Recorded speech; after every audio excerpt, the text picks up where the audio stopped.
He has the mumps. Remarkable, laughed Effie. To tell the truth, he always looked as though he had something of the sort. Quite right, but you ought to see him now, or rather not, for you can take the mumps from merely seeing a case.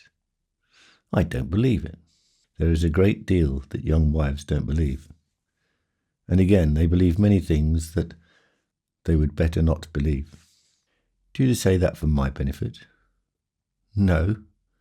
Sorry. How becoming this story is to you.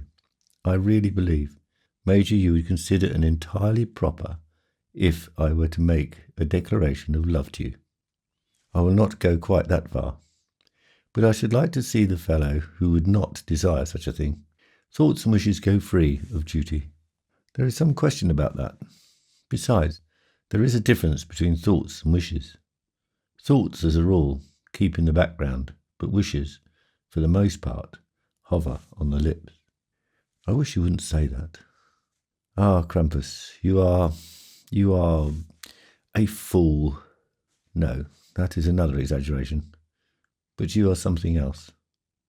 In Home Kremen we always said, I along with the rest, that the most conceited person in the world has a hussar ensign at 18. And now?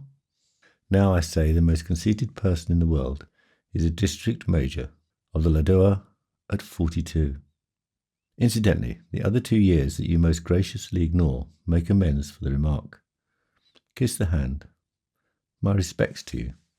Yes, kiss the hand. That is just the expression that fits you. It is Viennese, and the Viennese I made their acquaintance 4 years ago in Carlsbad, where they counted me, a 14-year-old slip of a girl. What a lot of things I had to listen to. Certainly nothing more than was right. If that were true, the intended compliment would be rather rude.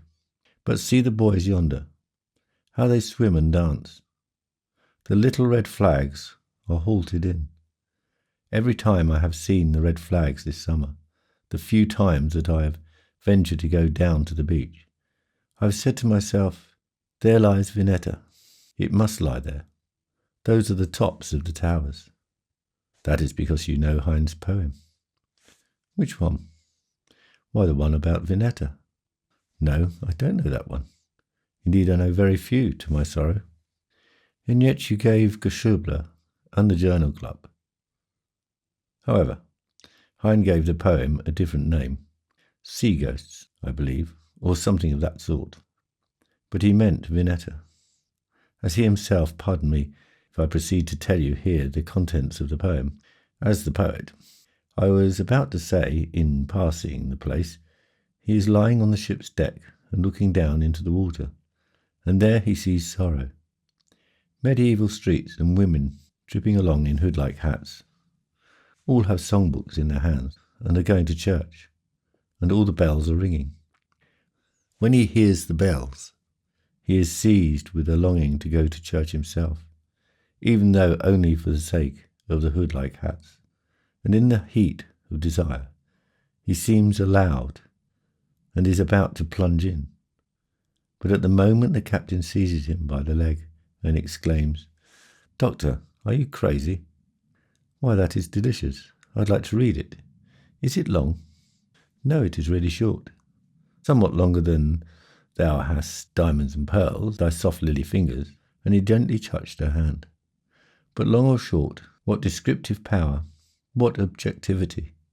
He is my favourite poet, and I know him by heart, little as I care in general for this poetry business. In spite of the jingles, I occasionally perpetrate myself, but with Heine's poetry it is different. It is all life, and above everything else, he is a connoisseur of love, which you know is the highest good manoeuvre. He is not one-sided." "What do you mean?"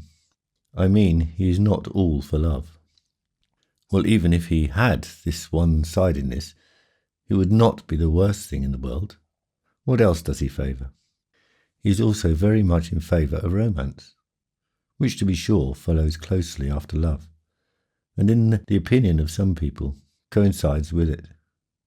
But I don't believe it does. In his later poems, which have been called romantic, As a matter of fact, he called them that himself. In these romantic poems, there is no end of killing, often on account of love, to be sure, but usually for other more vulgar reasons, among which I include politics, which is almost always vulgar. Charles Stuart, for example, carries his head under his arm in one of these romances. And still more gruesome is the story of Vitzliputzli. Of whom? Vitzliputzli. He is a Mexican god, and when the Mexicans had taken 20 or 30 Spaniards prisoners, these 20 or 30 had to be sacrificed to Vitzliputzli. There was no help for it.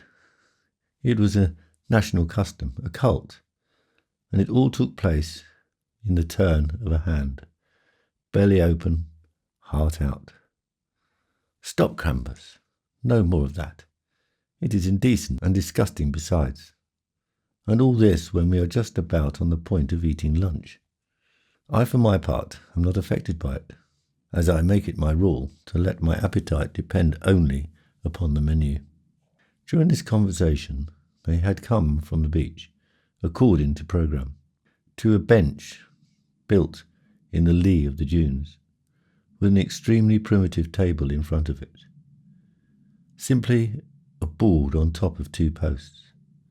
Cruz, who had ridden ahead, had the lunch already served. Tea rolls, slices of cold roast meat, and red wine, and beside the bottle stood 2 pretty little gold-rimmed glasses, such as one buys in watering places or takes home as souvenirs from glassworks. They dismounted.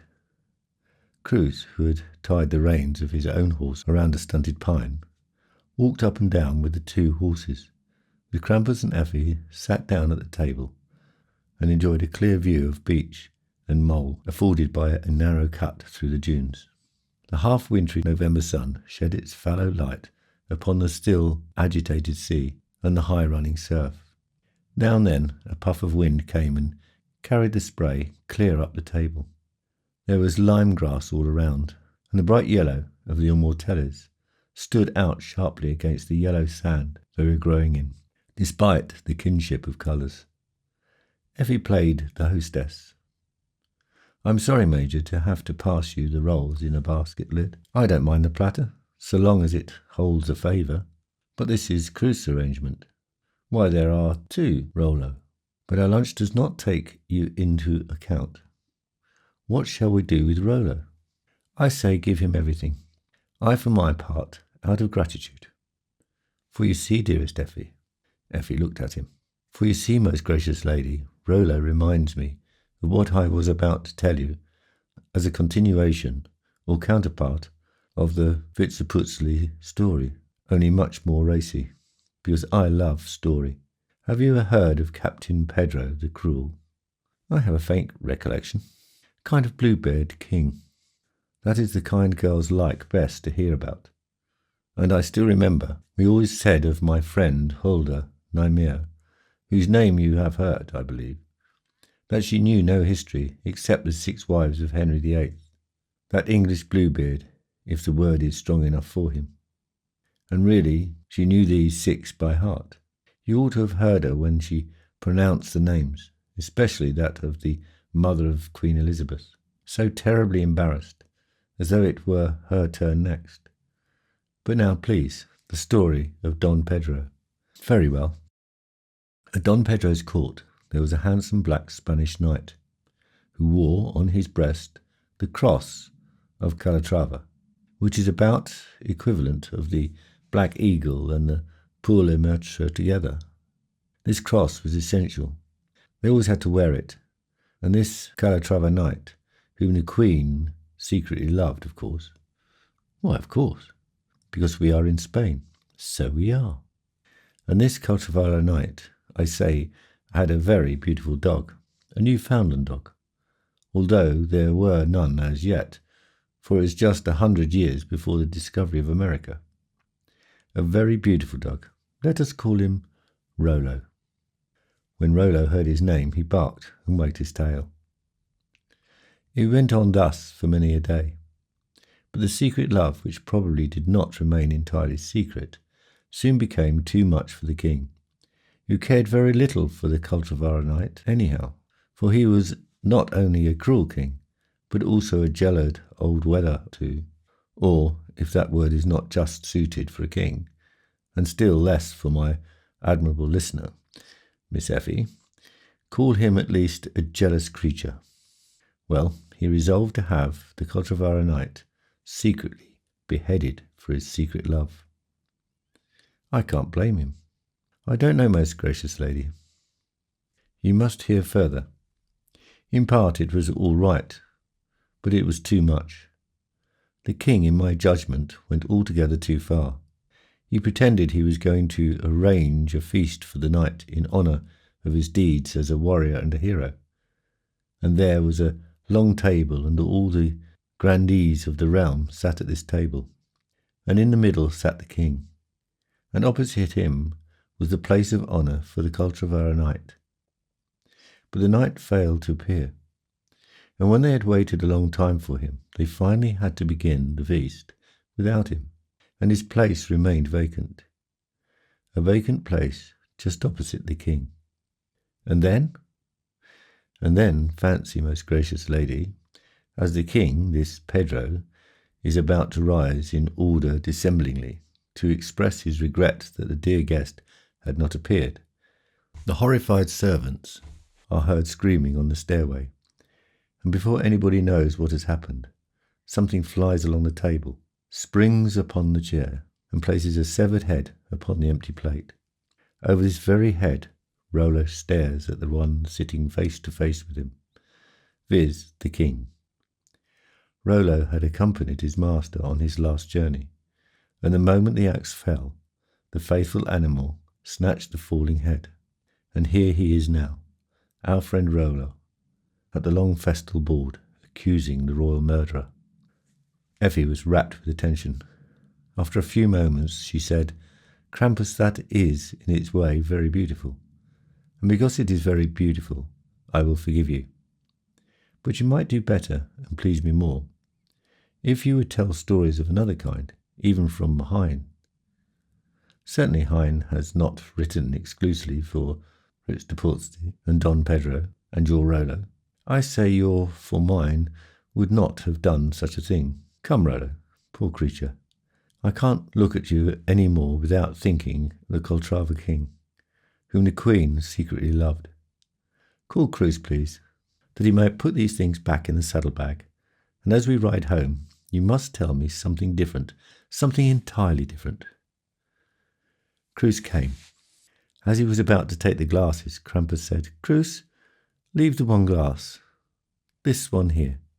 I'll take it myself." "Your servant, Major."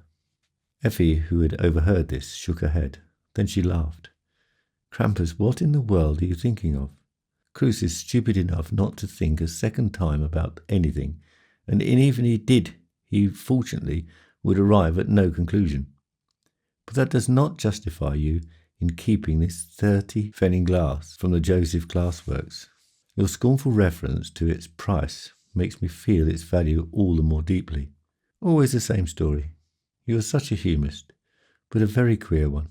If I understand you rightly, you are going to, it is ridiculous and I almost hesitate to say it, you are going to perform now the act of the King of Seoul." He nodded with a touch of righteousness. "Very well, for all I care. Everybody wears his right cap. You know which one, but I must be permitted to say that the role you are assigning to me in this connection is far from flattering.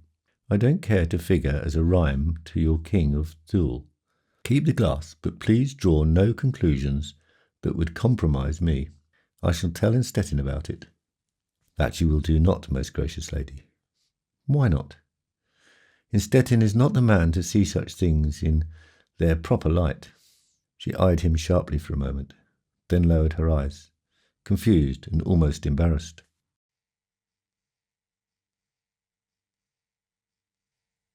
Chapter 18. Effie's peace was disturbed, but the prospect of a quiet winter, with few occasions to meet Krampus, reassured her. She and her husband began to spend their evenings reviewing their Italian journey.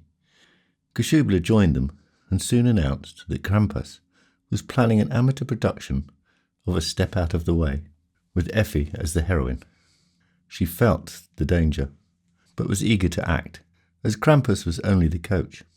Her playing won enthusiastic applause, and Innstetten raved over his captivating wife. A casual remark about Mrs. Krampus, that she was insanely jealous of Effi, and to tell how Krampus had wielded her into agreeing to stay at home the second day after Christmas, while he himself joined the Innstettens and others on a sleighing party. Innstetten then said, in a way suggesting the strict pedagogy, that Krampus was not to be trusted, particularly in his relations with women. On Christmas Day, Effi was happy till she discovered she had received no greeting from Krampus. That put her out of sorts, and made her conscious that all was not well. Innstetten noticed her troubled state, and when she told him she felt unworthy of the kindness showed upon her, he said that people get only what they deserve, but she was not sure of his meaning. The proposed sleighing party was carried out. After coffee at Forester Ring's lodge, all went out for a walk. Krampus remarked to Effi that they were in danger of being snowed in. She replied with a story of a poem entitled God's Wall, which she had learned from her pastor. During a war, an aged widow prayed God to build a wall to protect her from the enemy. God caused her cottage to be snowed under, and the enemy passed by. Krampus changed the subject.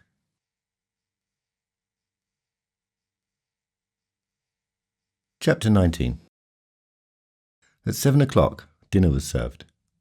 At the table, Sir Dunny Grassenap against the loose modern way of bringing up girls, with particular reference to the forester's frivolous daughters.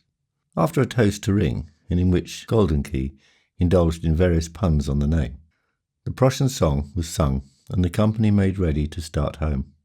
Koszubla's coachman had meanwhile been kicked in the shin by one of the horses, and the doctor ordered him to stay at the forester's for the present. Innstetten undertook to drive home in his place. Sir Dunny Grassenap rode part of the way with Effi and Krampus, till a small stream with a quicksand bottom was encountered. When she left the sleigh and joined her family in their cottage, Krampus, who had been sent by Innstetten to look after the ladies in his sleigh, was now alone with Effi. When she saw that the roundabout way was bringing them to a dark forest, through which they would have to pass, she sought to steady her nerves by clasping her hands together with all her might. Then she recalled the poem about God's Wall, and tried 2 or 3 times to repeat the widow's prayer for protection, but was conscious that her words were dead. She was afraid, and yet felt as though she were under a spell which she did not care to cast off. When the sleigh entered the dark woods, Krampus spoke her name softly, with trembling voice, took her hand, loosened the clenched fingers, and covered them with fervent kisses. She felt herself fainting. When she again opened her eyes, the sleigh had passed out of the woods, and it soon drove up before her home in Kessin.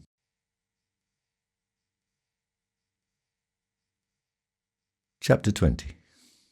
Innstetten, who had observed Effi sharply as he lifted her from the sleigh, but had avoided speaking to her in private about the strange drive, arose easily the following morning and sought to overcome his ill humour, from the effects of which he still suffered. "Did you sleep well?" he asked, as Effi came to breakfast. "Yes." "How fortunate. I can't say the same myself. I dreamed that you met with an accident in the sleigh, in the quicksand, and Krampus tried to rescue you. I must call it that. But he sank out of the sleigh with you." "You say all this so queerly, Gert. Your words contain a covert reproach, and I can guess why." "Very remarkable. Do you not approve of Krampus coming and offering us his assistance?" Us? Yes, us. Sidoni and me. You seem to have forgotten entirely that the Major came at your request. At first he sat opposite me, and I may say, incidentally, that it was intended an uncomfortable seat on that miserable narrow strip. But when the Grassenabs came back and took Sidoni, and our sleigh suddenly drove on, I suppose you expected that I should ask him to get out. That would have made a laughing stock of me, and you know how sensitive you are on that point. Remember, we have ridden horseback many times together, with your consent, and now you don't think I should ride in the same vehicle with him. It is wrong. We used to say at home, to mistrust a nobleman. A nobleman? Yes, Innstetten, with emphasis. Isn't he one? You yourself have called him a cavalier. A perfect cavalier, in fact.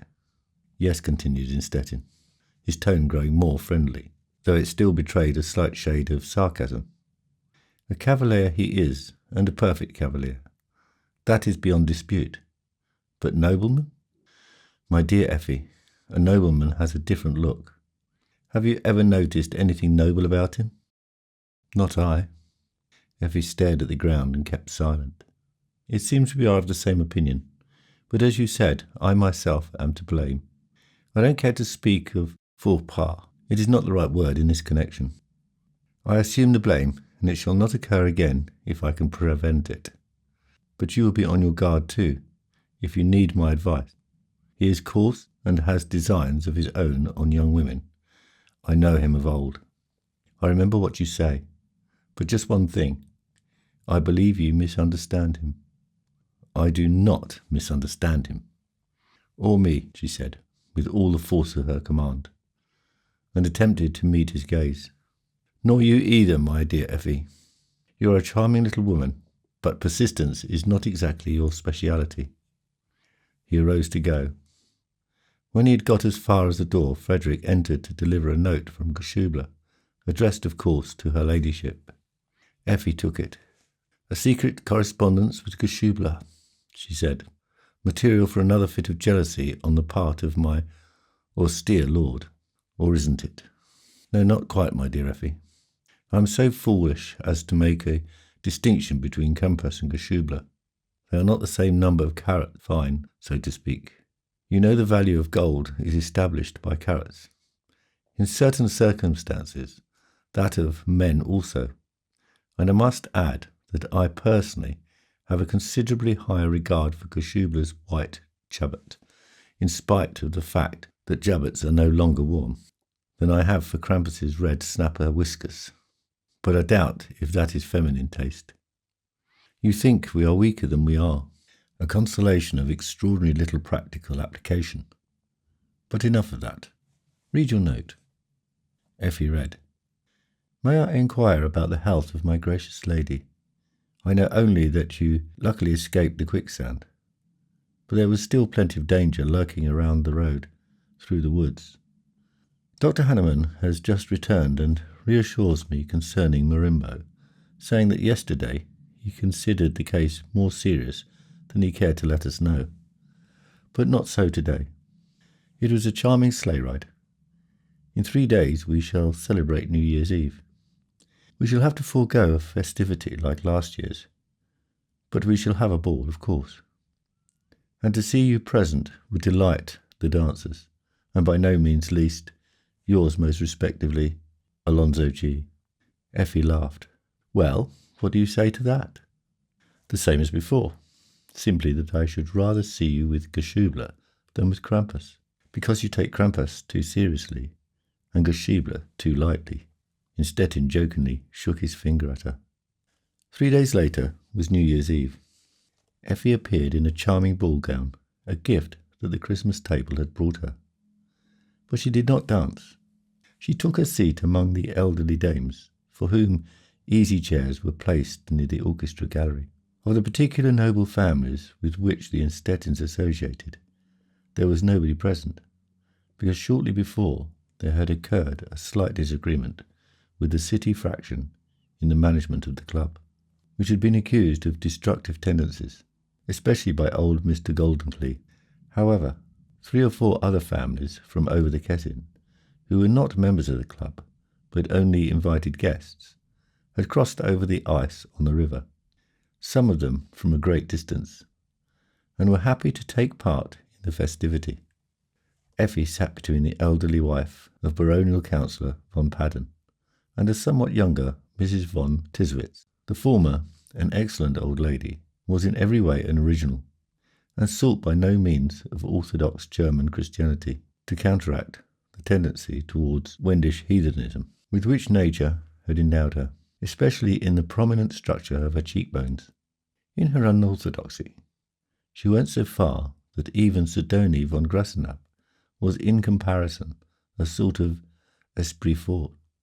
The elderly dame, having sprung from a union of Redegast and the Schwantikoff branches of the family, had inherited the old Padden humour, which had for years rested like a blessing upon the family, and had heartily rejoiced everybody who came in touch with them, even though enemies in politics or religion. "Well, child," said the baronial councillor's wife, "how are you getting on, anyhow?" "Quite well, most gracious lady. I have an excellent husband." "I know. But that does not always suffice. I too had an excellent husband. How do matters actually stand? No temptations?" Effi was startled and touched at the same time. There was something uncommonly refreshing about the free and natural tone in which the old lady spoke, and the fact that she was a pious woman made it even more refreshing. "Ah, most gracious lady. There it comes, nothing new. The same old story. Time makes no change here, and perhaps it is just as well. The essential thing is, my dear young woman, is struggle. One must always wrestle with the natural man, and when one has conquered self and feels almost like screaming out because it hurts so, then the dear angels shout for joy. Ah, most gracious lady, it is often very hard. To be sure it's hard, but the harder the better. You must be glad of that. The weakness of the flesh is lasting. I have grandsons and granddaughters, and I see it every day. But the conquering of self in the faith, my dear lady, that is the essential thing. That is a true way. This was brought to our knowledge by our old man of God, Martin Luther. Do you know his table talks?" "No, most gracious lady." "I am going to send them to you." At this moment, Major von Krampus stepped up to Effi and inquired about her health. Effi was red as blood. Before she had time to reply, he said, "May I ask you, most gracious lady, to present me to these ladies?" Effi introduced Krampus, who had already got his bearings perfectly, and in the course of his small talk mentioned all the von Paddens and the von Tiswitzes he had ever heard of. At the same time he excused himself for not yet having made his call and presented his wife to the people beyond the Kessin. But it is strange what a separating power water has. It is the same way with the English Channel. "How?" asked old Mrs. von Tiswitz. Krampus, considering it inadvisable to give explanations which would have been to no purpose, continued, "To 20 Germans who go to France, there is not one who goes to England. That is because of the water. I repeat, water has a dividing power." Mrs. von Padden, whose fine instinct scented some insinuation in his remark, was about to take up the cudgels of water, but Krampus spoke on with increasing fluency, and turned the attention of the ladies to a beautiful Mrs. von Sturgentin, without question the queen of the ball. He said, incidentally casting an admiring glance at Effi. Then he bowed quickly to the 3 ladies and walked away. "Handsome man," said Mrs. von Padden. "Does he ever come to your house?" "Oh, casually." "Truly a handsome man," repeated Mrs. von Padden. "A little bit too self-assured. Pride will have a fall. But just see, there he is taking his place with Greta Stojotsin. Why, really, he is too old. He is at least in the middle of the 40s. He is going on 44. Ah, you seem to be well acquainted with him." It was very opportune for Effi that The new year, from the very beginning, brought a variety of diversions. New Year's Eve, a sharp northwest wind began to flow, and during the next few days it increased in velocity, till it amounted almost to a hurricane. On the 3rd of January, in the afternoon, it was reported that a ship which had not been able to make its way into port had been wrecked 100 yards from the mole. It was said to be an English ship from Sunderland, and so far as could be ascertained, had 7 men on board. In spite of strenuous efforts, the pilots were unable to row around the mole, and the launching of a boat from the beach was out of the question, as the surf was too heavy. That sounded sad enough, but Joanna, who brought the news, had a word of comfort. Consul Eichrick, she said, was hasting to the scene with the life-saving apparatus and the rocket battery, and success was certain. The distance was not quite as great as in the year 75, and that time all lives had been saved. Even the poodle had been rescued. It was very touching to see how the dog rejoiced and again licked with his red tongue both the captain's wife and the dear little child, not much larger than little Annie. "Gert, I must go there. I must see," Effie declared, and both set out at once, in order not to be late. They chose just the right moment, for as they reached the beach beyond the plantation, the first shot was fired, and they saw plainly how the rocket, with the lifeline, sailed beneath the storm cloud and fell down beyond the ship. Immediately all hands were astir on board, and they used the small line to haul in the heavier hawser with the basket. Before long the basket returned, and one of the sailors, a very handsome, slender man, with an oilcloth hood, was safe on land. He was plied with questions by the inquisitive spectators, while the basket made another trip to fetch the second man, then the third, and so on. All were rescued, and as Effie walked home with her husband, a half-hour later she felt like throwing herself on the sand and having a good cry. A beautiful emotion had again found lodgment in her heart, and she was immeasurably happy that it was so. This occurred on the 3rd. On the 5th, a new excitement was experienced, of an entirely different kind, to be sure. In his way out of the council house, Innstetten had met Geschubler, who, by the way, was an alderman and a member of the magistracy. In conversation with him, Innstetten had learned that the Ministry of War had inquired what attitude the city authorities would assume in case the question of a garrison were raised. If they showed their willingness to meet the necessary conditions, viz. To build stables and barracks, they might be granted 2 squadrons of hussars. "Well, Effie, what do you say about it?" Effie looked as though struck dumb. All the innocent happiness of her childhood years was suddenly brought back to her, and for a moment it seemed as though red hussars, for these were to be red hussars, like those at home in Cohen-Cremen, were the true guardians of paradise and innocence. She still remained silent. "Why, you're not saying anything, Effie." "Strangely, I'm not, Gert. But it makes me so happy that I cannot speak for joy. Is it really going to be? Are they truly to come?" "It is a long way off yet. In fact, Geschubler said the city fathers, his colleagues, didn't deserve it at all. Instead of simply being unanimous and happy over the honour, or if not over the honour, at least over the advantage, they had brought forward all sorts of ifs and buts, and had been niggardly about the buildings. In fact, confectioner Mikkelsen had gone so far as to say it would corrupt the morals of the city, and whoever had a daughter would better be forehanded and secure iron grills for his windows. That is incredible. I have never seen more mannerly people than our hussars. Really, Gert. Well, you know so yourself.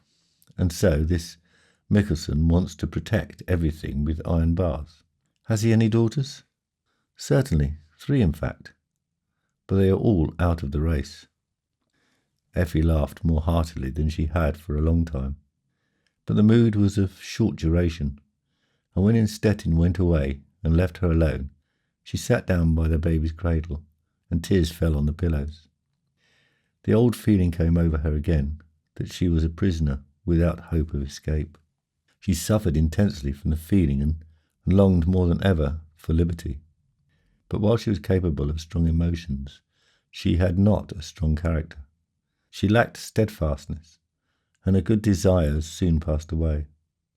Thus she drifted on. One day because she could not help it, the next because she did not care to try to help it. She seemed to be in the power of the forbidden and the mysterious. So it came about that she, who by nature was frank and open, accustomed herself more and more to play an underhand part. At times she was startled at the ease with which she could do it. Only in one respect she remained unchanged. She saw everything clearly and glossed nothing. Late one evening she stepped before the mirror in her bedroom.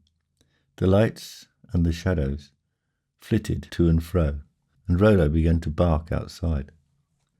That moment it seemed to be as though somebody were looking over her shoulder, but she quickly bethought herself. I know well enough what it is. It was not he, and she pointed her finger toward the haunted room upstairs. It was something else. My conscience. Effie, you are lost. Yet things continued on this course. The ball was rolling, and what had happened one day made the actions of the next a necessity. About the middle of the month there came invitations from the 4 families with which the Stettins associated most. They had agreed upon the order in which they would entertain. The Borkers were to begin. The Flemings and the Grusnabs followed. The Goldencleys came last. Each time a week intervened. All 4 invitations came on the same day. They were evidently intended to leave an impression of orderliness and careful planning, and probably also a special friendliness and congeniality. I shall not go, Gert, and you must excuse me in advance on the ground of the treatment which I have undergone for weeks past. Stettin laughed. Treatment? I am to blame it on the treatment? That is the pretext? The real reason is you don't care to. No, I am more honest than you are willing to admit. It was your own suggestion that I consult a doctor. I did so. Now I must follow his advice. The good doctor thinks I am anemic, strangely enough, and you know that I drink chalybeate water every day. If you combine this in imagination with the dinner at the Borkers, with, say, brown and eel aspic, you can't help feeling that it would be the death of me, and certainly you would not think of asking such a thing of your Effie. To be sure, I feel at times. I beg you, Effie. However, the one good thing about it is that I can look forward with pleasure to accompanying you each time a part of the way, in the carriage, as far as the mill, certainly, or the churchyard, or even to the corner of the forest, where the cross-road to Morganitz comes in. Then I can alight and saunter back. It is always very beautiful among the dunes. Stettin was agreed, and when the carriage drove up 3 days later, Effie got in with her husband and accompanied him to the corner of the forest. Stop here, Gert. You drive to the left now, but I am going to the right, down to the beach and back through the plantation. It is rather far, but not too far. Dr. Hanneman tells me every day that exercise is everything. Exercise and fresh air. And I almost believe he is right. Give my regards to all the company, only you needn't say anything to Sidoni. The drives on which Effie accompanied her husband as far as the corner of the forest were repeated every week, but even on the intervening days she insisted that she should strictly observe the doctor's orders. Not a day passed that she did not take her prescribed walk, usually in the afternoon, when Stettin began to become absorbed in his newspapers. The weather was beautiful, the air soft and fresh, the sky cloudy. As a rule, she went out alone, after saying to Roswitha, "Roswitha, I'm going down the turnpike now, and then to the right to the place with the merry-go-round. There I shall wait for you. Meet me there.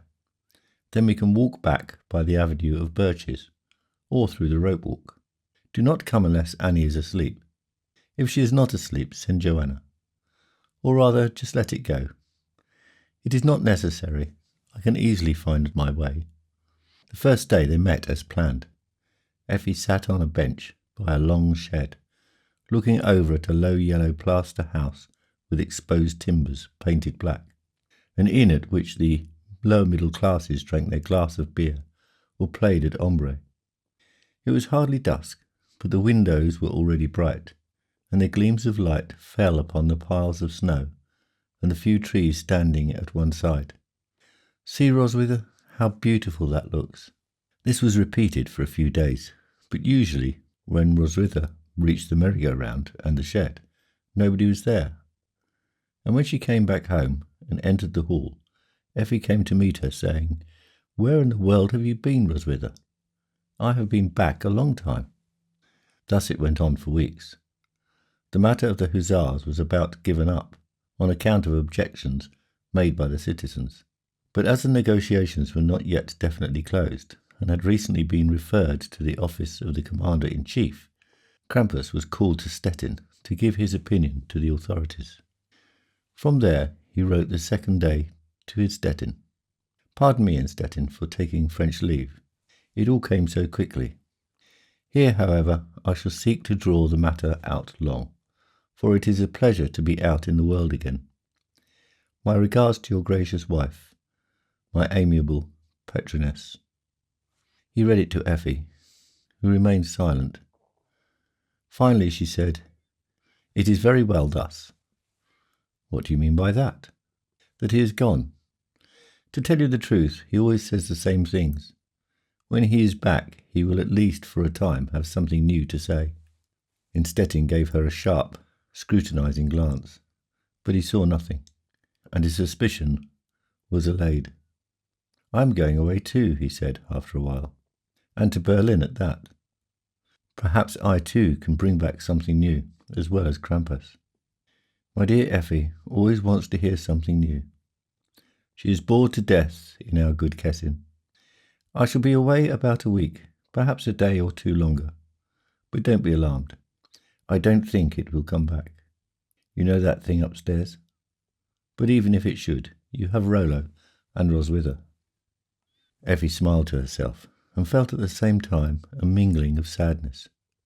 She could not help recalling the day when Krampus had told her for the first time that her husband was acting out a play with the ghost and her fear.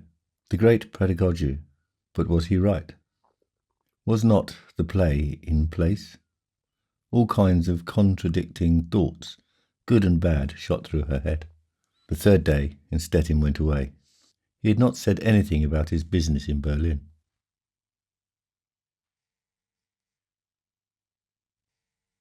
Chapter 21. Innstetten had been gone but 4 days, when Krampus returned from Stettin with the news that the higher authorities had definitely dropped the plan of detailing 2 squadrons to Kessin. There were so many small cities that were applying for a garrison or cavalry, particularly for Blucher hussars, that as a rule, he said, an offer of such troops met with a hearty reception, and not a halting one. When Krampus made this report, the magistracy looked quite badly embarrassed. Only Geschubler was triumphant, because he thought that his comforture served his narrow-minded colleagues exactly right.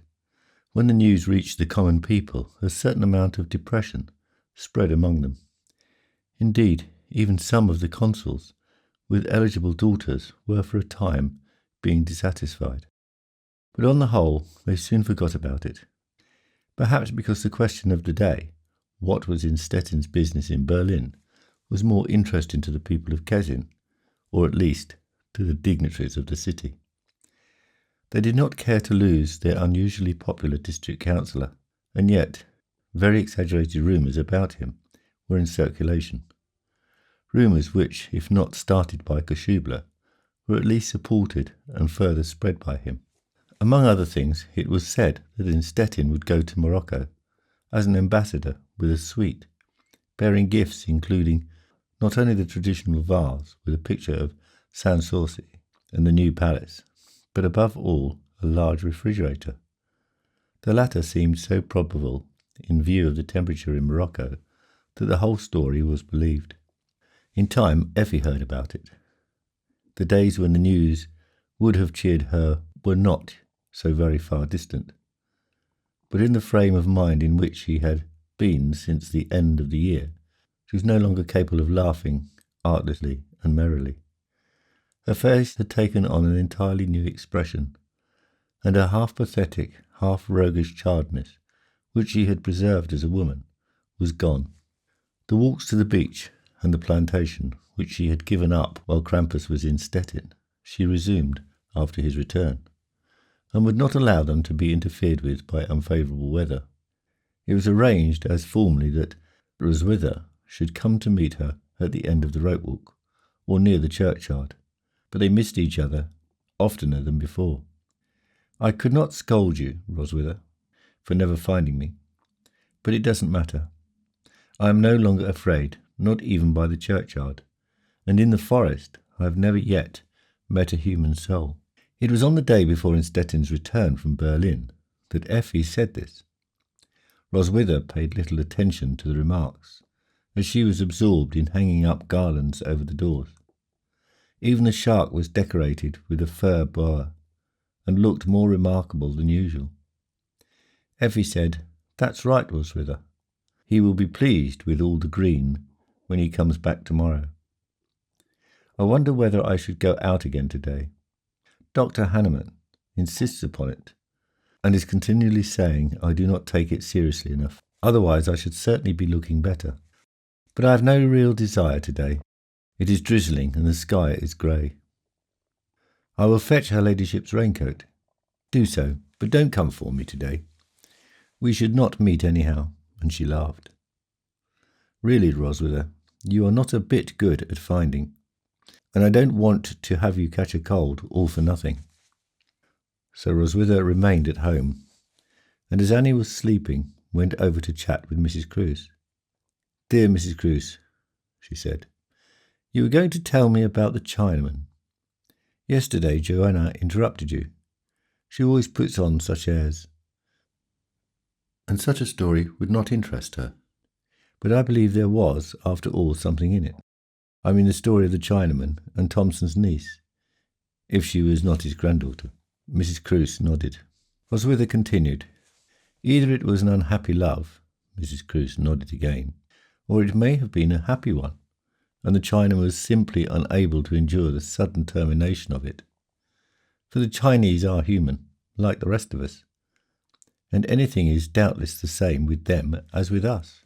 "Everything," assured Mrs. Cruse, who was about to corroborate it by her story, when her husband entered and said, "Mother, you might give me the bottle of leather varnish. I must have the harness shining when his lordship comes home tomorrow. He sees everything, and even if he says nothing, one can tell that he has seen it all." "I'll bring it out to you, Cruse," said Roswitha. "Your wife is just going to tell me something more, but it will soon be finished, and then I will come and bring it." A few minutes later, Roswitha came out into the yard with the bottle of varnish in her hand, and stood by the harness, which Cruse had just hung over the garden fence. "By George," he said, as he took the bottle from her hand, "it will not do much good. It keeps drizzling all the time, and the shine will come off. But I am one of those who think everything must be kept in order." "Indeed it must. Besides, Cruse, that is good varnish, as I can see at a glance. And first-class varnish does not stay sticky very long. It must dry immediately. Even if it is foggy tomorrow or dewy, it will be too late than to hurt it. But I must say that it is a remarkable story about the Chinaman." Cruse laughed. "It is nonsense, Roswitha. My wife, instead of paying attention to proper things, is always telling such tales, and when I go to put on a clean shirt, there is a button off. It has been so ever since we came here. She always had just such stories in her head, and the black hen besides. And the black hen doesn't even lay eggs. After all, What can she be expected to lay eggs out of? She never goes out, and such things as eggs can't come from mere cock-a-doodle doing. It is not to be expected of any hen. See here, Cruz, I'm going to repeat that to your wife. I have always considered you a respectable man, and now you say things like that about the cock-a-doodle doing. Men are always worse than we think. Really, I ought to take this brush right now and paint a black moustache on your face. Well, Roswitha, one could put up with that from you.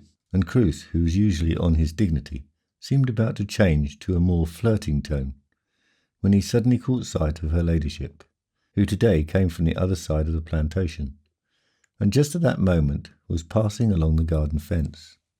Good day, Roswitha. My, but you are merry. What is Annie doing? She is asleep, your ladyship. As Roswitha said this, she turned red and, quickly breaking off the conversation, started towards the house to help her ladyship change her clothes, for it was doubtful whether Joanna was there. She hung around a good deal over at the office nowadays because there was less to do at the home, and Frederick and Crystal were too tedious for her and never knew anything. Annie was still asleep. Effie leaned over the cradle, then had her hat and raincoat taken off, and sat down upon the little sofa in her bedroom. She slowly stroked back her moist hair, laid her feet on a stool which Roswitha drew up to her, and said, as she evidently enjoyed the comfort of resting after a rather long walk, Roswitha, I must remind you that Cruz is married. I know, your ladyship. Yes. What all doesn't know, and yet one acts as though one did not know. Nothing can ever come of this. Nothing is supposed to come of it, your ladyship. If you think she is an invalid, you are reckoning without your host. Invalids live the longest. Besides, she has the black chicken. Beware of it. It knows everything, and tattles everything. I don't know, it makes me shudder. And I'll wager all that business upstairs has some connection with this chicken. Oh, I don't believe it. But it is terrible just the same. And Cruz, who always sides himself against his wife, cannot talk me out of it. What did he say? He said it was nothing but mice. Well, mice are quite bad enough. I can't bear mice. But to change the subject, I saw you chatting with Cruz plainly, also your familiar actions, and in fact I think you were going to paint a moustache on his lip. That I call pretty far advanced. A little later you will be jilted. You are still a smug person, and have your charms. But beware, that is all I have to say to you. Just what was your experience the first time? Was it such that you can tell me about it? Oh, I can tell you. But it was terrible. And because it was so terrible, your ladyship's mind can be perfectly easy with regard to Cruz. A girl who has gone through what I did has enough of it and takes care. I still dream of it occasionally, and then I am all knocked to pieces the next day. Such awful fright. Effie sat up and leaned her head on her arm. Tell me about it, and how it came about. I know from my observations at home that it is always the same story with you girls. Yes, no doubt it is always the same at first, and I am determined not to think that there was anything special about my case. But when the time came that they threw it into my face, and I was suddenly forced to say, yes, it is so. Oh, that was terrible. Mother, well, I could get along with her, but father, who had the village blacksmith shop, he was severe and quick to fly into a rage. When he heard it, he came to me with a pair of tongs which he had just taken out of the fire and was going to kill me. I screamed and ran up to the attic and hid myself there. I lay and trembled, and did not come down till they called me and told me to come. Besides, I had a younger sister, who always pointed at me and said, "Ah!" Then when the child was about to come, I went into a barn nearby, because I was afraid to stay in the house. There strangers found me half dead, and carried me into the house and laid me in my bed. The third day they took the child away, and when I asked where it was, they said it was well taken care of. Oh, your ladyship, may the Holy Mother of God protect you from such distress. Effie was startled and stared at Roswitha with wide-opened eyes, but she was more frightened than vexed. The things you say, why, I am a married woman. You must not say such things. It is improper. It is not fitting. Oh, your ladyship, tell me rather what became of you. They had robbed you of your baby. You told me that. And then a few days later, somebody from Erfurt drove up to the mayor's office and asked whether there was a wet nurse there, and the mayor said yes. God bless him. So the strange gentleman took me away with him, and from that day I was better off. Even with the old widow, my life was tolerable, and finally I came to your ladyship. That was the best of all. As she said this, she stepped to the sofa and kissed Effie's hand. Roswitha, you must not always be kissing my hand. I don't like it. And do be aware of Cruz. Otherwise, you are a good and sensible person. With a married man, it is never well. Ah, your ladyship, God and his saints lead us wondrously, and the bad fortune that befalls us has also its good side. If one is not made better by it, there is no help for him. Really, I like the men. You see, Roswitha, you see? But if the same feelings should come over me again, the affair with Cruz, there is nothing in that. And I could not control myself. I should run straight into the water. It was too terrible, everything. And I wonder what ever became of the poor baby. I don't think it is still living. They had it killed, but I am to blame. She threw herself down by Annie's cradle and rocked the child and sang her favourite lullaby over and over again without stopping. Stop, said Effie. Don't sing any more. I have a headache. Bring in the newspapers, or has Geschubler sent the journals? He did, and the fashion paper was on top. We were turning over the leaves, Joanna and I, before she went across the street. Joanna always gets angry that she cannot have such things. Shall I fetch the fashion paper? Yes, fetch it, and bring me the lamp too. Roswitha went out, and when Effie was alone she said, what things they do have to help one out. One pretty woman with a muff and another with a half veil. Fashion puppets. But it is the best thing for turning my thoughts in some other direction. In the course of the following morning, a telegram came from Stettin, in which he said he would come by the second train, which meant that he would not arrive in Kesin before evening. The day proved one of never-ending restlessness. Fortunately, Geschubler came in the afternoon and helped pass an hour. Finally, at 7 o'clock, the carriage drove up. Effie went out and greeted her husband. Stettin was in a state of excitement that was unusual for him, and so it came about that he did not notice the embarrassment mingled with Effie's heartiness. In the hall, the lamps and candles were burning, and the tea service which Frederick had placed on one of the tables between the cabinets reflected the brilliant light. Why, this looks exactly as it did when we first arrived here. Do you remember, Effie? She nodded. Only the shark with its fur boa behaves more calmly today, and even Rollo pretends to be reticent, and does not put his paws on my shoulders. What is the matter with you, Rollo? Rollo rubbed past his master and wagged his tail. He is not exactly satisfied. Either it is with me or with others. Well, I'll assume with me. At all events, let us go in. He entered his room, and as he sat down on the sofa, asked Effie to take a seat beside him. It was so fine in Berlin, beyond expectation. But in the midst of all my pleasure, I always felt a longing to be back. And how well you look. A little bit pale and also a little bit changed. But it is all becoming to you. Effie turned red. And now you even turn red. But it is as I tell you. You used to have something of a spoiled child about you. Now, all of a sudden, you look like a wife.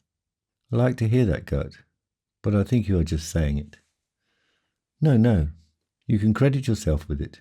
If it is something credible, I should say it is. Now guess who sent you his regards? That is not hard, Gert. Besides, we wives, for I can count myself one since you are back, and she reached out her hand and laughed. We wives guess easily. We are not so obtuse as you. Well, who is it? My cousin von Briest, of course. He is the only person I know in Berlin, not counting my aunts, whom you no doubt fail to look up, and who are far too envious to send me their regards. Haven't you found, too, that all aunts are envious? Yes, Effie, that is true. And to hear you say it reminds me that you are my same old Effie. For you must know that the old Effie who looked like a child also suited my taste. Just exactly as does your ladyship at present. Do you think so? And if you had to decide between the two, that is a question for scholars. I shall not talk about it. But there comes Frederick with the tea. How I have longed for this hour. And I said so too, even to your cousin Briest, as we were sitting at Dressel's and drinking champagne to your health. Your ears must have rung. And do you know what your cousin said? Something silly, certainly. He is great at that. That is the blackest ingratitude I have ever heard of in all my life. Let us drink to the health of Effie, he said, my beautiful cousin. Do you know, Innstetten, that I should like nothing better than to challenge you and shoot you dead, for Effie is an angel, and you robbed me of this angel. And he looked so serious and sad as he said it, that one might almost have believed him. Oh, I know that mood of his. The how mannish were you drinking? I don't recall how, and perhaps could not have told you then, but this I do believe, that he is wholly in earnest, and perhaps it would have been the right match. Don't you think you could have lived with him? Could have lived? That is little, Gert. But I might almost say I could not even have lived with him. Why not? He is really a fine, admirable fellow, and quite sensible besides. Yes, he is that, but he is a tomfool. That is not the kind of man we women love. Not even when we are still half children, as you have always thought me, and perhaps still do, in spite of my progress. Tomfoolery is not what we want. Men must be men. It's well you say so. A man surely has to mind his P's and Q's. Fortunately, I can say that I've just had an experience that looks as though I had minded my P's and Q's, or at least I shall be expected to in the future. Tell me, what is your idea of a ministry? A ministry? Well, it may be one of two things. It may be people, wise men of high rank, who rule the state, and it may be merely a house, a palace, a palazzo, Strozzi or Pitti, or even these are not fitting any other. Or if these are not fitting any other, you see, I have not taken my Italian journey in vain. And could you make up your mind to live in such a palace? I mean, in such a ministry? For heaven's sake, Gert, they have not made you a minister, have they? Kushida said something of the sort. And the prince is all-powerful. Heavens, he has accomplished it at last, and I am only 18. Innstetten laughed. No, Effie, not a minister. We have not risen to that yet, but perhaps I may yet develop a variety of gifts that should make such a thing not impossible. So not just yet, not yet a minister. No, and to tell you the truth, we are not even to live in the ministry. But I shall go daily to the ministry, as I now go to our district council office, and I shall make reports to the minister and travel with him when he inspects the provincial offices. And you will be the wife of a head clerk of the ministerial department and live in Berlin. And in 6 months you will hardly remember that you have been here in Kezin, where you have had nothing but Kushida and the dunes and the plantation. Effie did not say a word. but her eyes kept getting larger and larger. About the corners of her mouth there was a nervous twitching, and her whole slender body trembled. Suddenly she slid from her seat down to Stetin's feet, clasped her arms around his knees, and said in a tone as though she were praying, "Thank God." Stetin turned pale. What was that? Something that had come over him weeks before, but had swiftly passed away, only came back from time to time, returned again now, and spoke so plainly out of his eyes that it startled Effie. She had allowed herself to be carried away by a beautiful feeling, differing but little from a confession of her guilt, and had told more that she dared. She must offset it, but find some way of escape at whatever cost. "Get up, Effie. What is the matter with you?" Effie arose quickly. However, she did not sit down on the sofa again, but drew up a high-backed chair, apparently because she did not feel strong enough to hold herself up without support. "What is the matter with you?" repeated Stetin. "I thought you had spent happy days here, and now you cry out, 'Thank God,' as though your whole life here had been one prolonged horror. Have I been a horror to you? Or is it something else? Speak." "To think that you can ask such a question," said Effie, seeking by a supreme effort to suppress the trembling of her voice. "Happy days. Yes, certainly, happy days, but others too. Never have I been entirely free from fear here, never. Never yet a fortnight that it did not look over my shoulder again, that same face, the same shallow complexion. And these nights while you were away, it came back again. Not the face, but there was shuffling of feet again, and Rollo set up his barking again, and Roswitha, who also heard it, came to my bed and sat down by me, and we did not go to sleep until day began to dawn. This is a haunted house, and I was expected to believe in the ghost, for you are a pedagogue. Yes, Gert, that you are. But be that as it may, thus much I know. I have been afraid in this house for a whole year and longer, and when I go away from here, the fear will leave me, I think, and I shall be free again." Stetin had not taken his eyes off her, and had followed every word. What could be the meaning of "you're a pedagogio," and the other statement that preceded, "and I was expected to believe in the ghost"? What was all that about?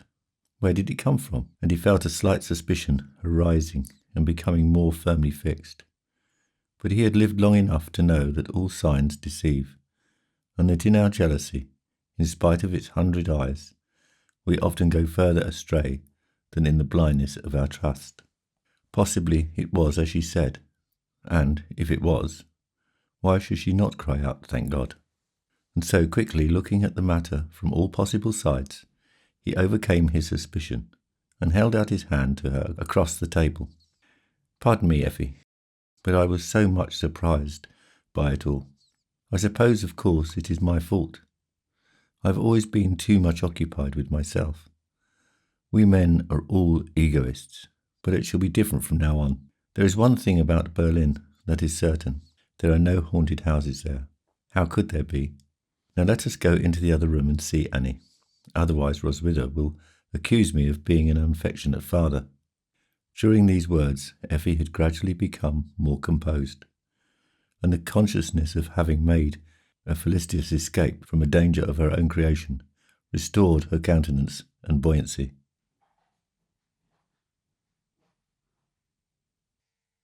Chapter 22. The next morning the two took their rather late breakfast together. Stetin had overcome his ill humour, and something worse, and Effie was so completely taken up with her feelings of liberation that not only her power of feigning a certain amount of good humour returned, but she had almost regained her former artlessness. She was still in Kessin, and yet she already felt as though it lay far behind her. "I have been thinking it over, Effie," said Stetin. "You are not entirely wrong in all you have said against our house here. For Captain Thompson it was quite good enough, but not for a spoiled young wife. Everything old-fashioned, and no room. You shall have a better house in Berlin, with a dining hall, but different from the one here. and in the hall and on the stairway coloured glass windows. Emperor William with sceptre and crown, or some religious picture, a Saint Elizabeth, or a Virgin Mary. Let us say Virgin Mary. We owe that to Roswitha. Effie laughed. So shall it be. But who will select the apartment for us? I couldn't think of sending cousin von Briest to look for one, to say nothing of my aunts. They would consider anything good enough. When it comes to selecting an apartment, nobody can do that to the satisfaction of anyone else. I think you will have to go yourself. And when do you think? The middle of March. Oh, that is much too late, Gert. Everything will be gone then. The good apartments will hardly wait for us. All right, but it was only yesterday that I came home, and I can't well say go tomorrow. That would not look right, and it would not suit me very well either. I am happy to have you with me once more. No, she said, as she gathered together the breakfast dishes rather noisily to hide her rising embarrassment. No, and it shall not be either, neither today nor tomorrow, but before very long, however. And if I find anything, I shall soon be back again. But one thing more, Roswitha and Annie must go with me. It would please me most if you went too, but I see that is out of the question, and I think the separation will not last long. I already know, too, where I shall rent. Where? That must remain a secret. I want to have a secret myself. I want to surprise you later. At this point, Frederick entered to bring the mail. The most of the pieces were official and newspapers. Ah, there is also a letter for you, said Innstetten. And if I am not mistaken, Mamma's handwriting. Effie took the letter. Yes, from Mamma. But that is not the Friesack postmark. Just see. Why, it is plainly Berlin. Certainly, laughed Innstetten. You act as though it were a miracle. Mamma is doubtless in Berlin, and has written her darling letter from her hotel. Yes, said Effie, that is possibly it. But I almost have fears. I can find no real consolation in what Holder-Neimer always said, that when one has fears, it is better than when one has hopes. What do you think about it? For a pastor's daughter, not quite up to the standard. But now, read the letter. Here is a paper knife. Effie cut open the envelope and read, My dear Effie, for the last 24 hours I have been here in Berlin. Consultations with Schweiger. As soon as he saw me, he congratulated me, and when I asked him, astonished, what occasion there was, I learnt that a director of the ministerial department by the name of Wollerstoff had just been at his office and told him that Innstetten had been called to a position with the ministry. I'm a little vexed to have to learn a thing like that from a third person, but in my pride and joy I forgive you. Moreover, I always knew, even when I was at Rothenhof, that he would make something of himself. Now you are to profit from it. Of course you must have an apartment and new furniture. If, my dear Effie, you think you can make use of my advice, come as soon as your time will permit. I shall remain here a week for treatment, and if it is not effective, perhaps somewhat longer. Schweiger is rather indefinite on the subject. I have taken a private room on Shadow Street. Adjoining my room there are others vacant. What the matter is with my eye I will tell you when I see you. The thing that occupies me at present is your future. Briest will be unspeakably happy. He always pretends to be so indifferent about such things, but in reality he thinks more of them than I do. My regards to Innstetten, and a kiss for Annie, whom you will perhaps bring along. As ever, your tender loving mother, Louise von B. Effie laid the letter on the table and said nothing. Her mind was finally made up as to what she should do, but she did not want to say it herself. She wanted Innstetten to speak the first word, and then she would hesitatingly say, yes. Innstetten actually fell into the trap. Well, Effie, you remain so calm. Ah, Gert, everything has two sides. On the one hand, I shall be happy to see Mother again, and maybe even in a few days. But there are so many reasons for delaying. What are they? Mama, as you know, is very determined and recognises only her own will. With Papa she had been able to have her own way in everything, but I should like to have an apartment to suit my tastes, and new furniture that I like. Instetin laughed. Is that all? Well, that is enough, I should think. But it is not all. Then she summoned up her courage, looked at him and said, And then, Gert, I should not like to be separated from you again so soon. You rogue. You just say that because you know my weakness. But we are all vain, and I will believe it. I will believe it and yet, at the same time, play the hero who forgoes his own desires. Go as soon as you think is necessary, and can justify it before your own heart. You must not talk like that, Gert. What do you mean by justifying it before my own heart? By saying that, you force me, half tyrannically, to assume a role of affection, and I am compelled to say, from sheer coquetry, Gert, then I shall never go, or something of the sort. Instead, shook his finger at her. Effie, you are too clever for me. I always thought you were a child, and now I see that you are on a par with all the rest. But enough of that. As your papa always says, that is too wide a field. Say rather when you are going. Today is Tuesday, let us say then Friday noon, by the boat. Then I shall be in Berlin in the evening. Settled. And when will you be back? Well, let us say Monday evening. That will make 3 days. Impossible, that is too soon. You can't accomplish everything in 3 days. Your mamma will not let you go so soon either. Then leave it to my decision. All right.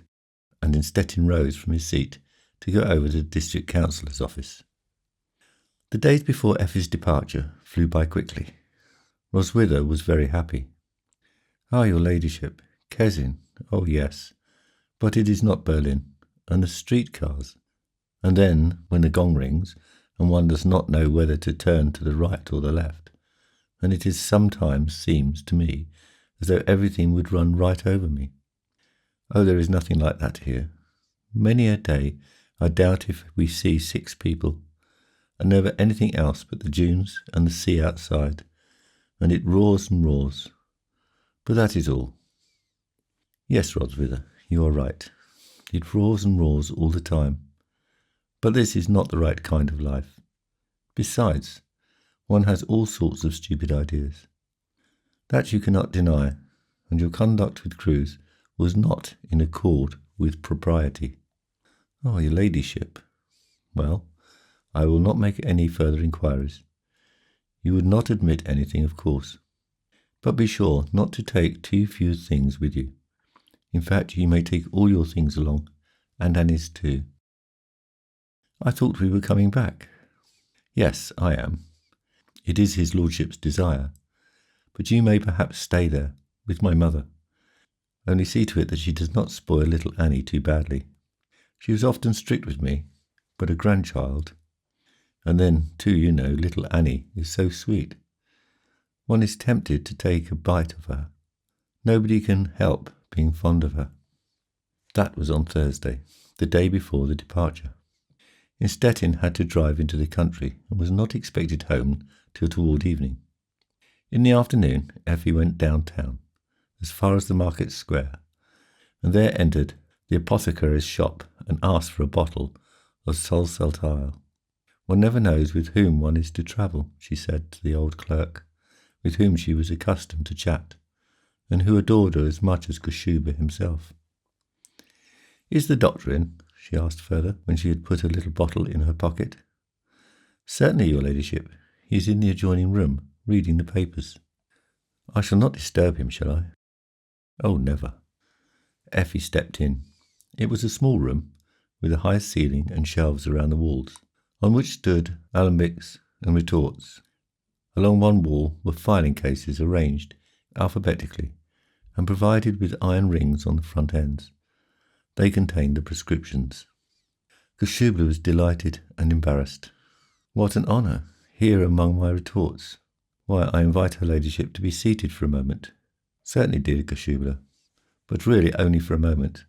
I want to bid you farewell. But, most gracious lady, you are coming back, aren't you? I heard it was only for 3 or 4 days. Yes, dear friend, I am supposed to come back, and it is even arranged that I shall be back in Kezin in a week at the latest. But it is possible that I may not come back. I don't need to tell you all the 1,000 possibilities. I see you are about to tell me I am still too young, but young people sometimes die, and then there are so many other things. So I prefer to take leave of you as though it were forever. But gracious lady, as though it were forever. And I want to thank you, dear Gashubla, for you were the best thing here naturally, because you were the best man. If I live to be 100 years old, I shall not forget you. I have felt lonely here at times, and at times my heart was so heavy, heavier than you can ever know. I have not always managed rightly, but whenever I have seen you, from the very first day, I have always felt happier and better too. Oh, most gracious lady, and I wish to thank you for it. I have just bought a small bottle of salsatile. There are often such remarkable people in the compartment who will not even permit a window to be opened. If I shed tears, for you know it goes right up into one's head, the salts I mean, then I shall think of you. Adieu, dear friend, and give my regards to your friend, Miss Trapelli. During these last weeks I have often thought of her, and of Prince Koshkov. After all it is said and done, it remains a peculiar relation, but I can understand it, and let me hear from you some day, or I shall write. With these words Effie went out. Gashubla accompanied her out upon the square. He was dumbfounded, so completely that he entirely overlooked many enigmatical things she said. Effie went back home. "Bring me the lamp, Joanna," she said. "Put it into my bedroom, and then a cup of tea. I am so cold and cannot wait till his lordship returns." The lamp and the tea came. Effie was already sitting at her little writing desk, with a sheet of paper before her and a pen in her hand. "Please, Joanna, put the tea on the table there." When Joanna had left the room, Effie locked the door, looked into the mirror for a moment, and then sat down again and wrote, "I leave tomorrow by boat, and these are farewell lines. Stettin expects me back in a few days, but I am not coming back. Why I am not coming back, you know. It would have been better if I had never seen this corner of the earth. I implore you not to take this as a reproach. All the fault is mine. If I look at your house, your conduct may be excusable, not mine. My fault is very grievous, but perhaps I can overcome it. The fact that we were called away from here is to me, so to speak, a sign that I may yet be restored to favour. Forget the past, forget me. Your Effie." She ran hastily over the lines once more. The strangest thing to her was the avoidance of the familiar Dieu, but that had to be. It was meant to convey the idea that there was no bridge left. Then she put the letter into an envelope and walked towards a house between the churchyard and the corner of the forest. A thin column of smoke arose from the half-tumbled-down chimney. There she delivered the letter. When she reached home, Stettin was already there, and she sat down by him and told him about Gashubla and the salsatile. Stettin laughed. "Where did you get your Latin, Effie?" The boat, a light sailing vessel, the steamers ran only in the summer, left at 12. A quarter of an hour before, Effie and Stettin were on board. Likewise, Roswitha and Annie. The baggage was bulkier than seemed necessary for a journey of a few days. Stettin talked with the captain. Effie, in a raincoat and light grey travelling hat, stood on the aft deck near the tiller, and looked out upon the quay and the pretty row of houses that followed the line of the quay. Just opposite the landing stood the Hoppensack Hotel, a 3-storey building from whose gable a yellow flag, with a cross and a crown on it, hung down limp in the light, foggy air. Effie looked up at the flag for a while, then let her eyes sink slowly until they finally rested on a number of people who stood about inquisitively on the quay. At this moment, the bell rang. Effi had a very peculiar sensation. The boat slowly began to move, and as she once more looked closely at the landing bridge, she saw that Krampus was standing in the front row. She was startled to see him, but at the same time was glad. He, on the other hand, with his whole bearing changed, was obviously agitated, and waved in earnest adieu to her. She returned his greeting in like spirit, but also with great friendliness, and there was pleading in her eyes. Then she walked quickly to the cabin, where Roswitha had already made herself at home with Annie. She remained here in the rather close rooms till they reached the point where the river spreads out into a sheet of water called the Broad. Then Innstetten came and called to her, "Come up on deck and enjoy the glorious landscape." She went up. Over the surface of the water hung grey clouds, and only now and then could one catch a half-veiled glimpse of the sun through a rift in the dense mass. Effi thought of the day just a year and a quarter ago when she had driven in an open carriage along the shore of this same Broad. A brief span, and life often so quiet and lonely, yet now much had happened since then. Thus they sailed up the fairway, and at 2 o'clock were at the station or very near it. As they, a moment later, passed the Prince Bismarck Hotel, Golowski, who was once again standing at the door, joined them and accompanied them to the steps leading up to the embankment. At the station, they found the train was not yet signalled, so they walked up and down on the platform. Their conversation turned about the question of an apartment. They agreed on the quarter of the city, that it must be between the Tiergarten and the Zoological Garden. "I want to hear the finches sing, and the parrots scream," said Innstetten, and Effi was willing. Then they heard the signal, and the train ran into the station. The station master was full of attentions, and Effi received a compartment to herself. Another handshake, a wave of her handkerchief, and the train began again to move.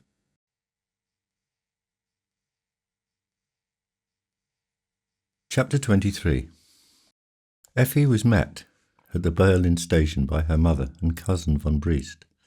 While drinking tea in her mother's room, cousin von Briest was asked to tell a joke, and propounded a Bible conundrum, which Effi took as an omen that no more sorrow was to befall her.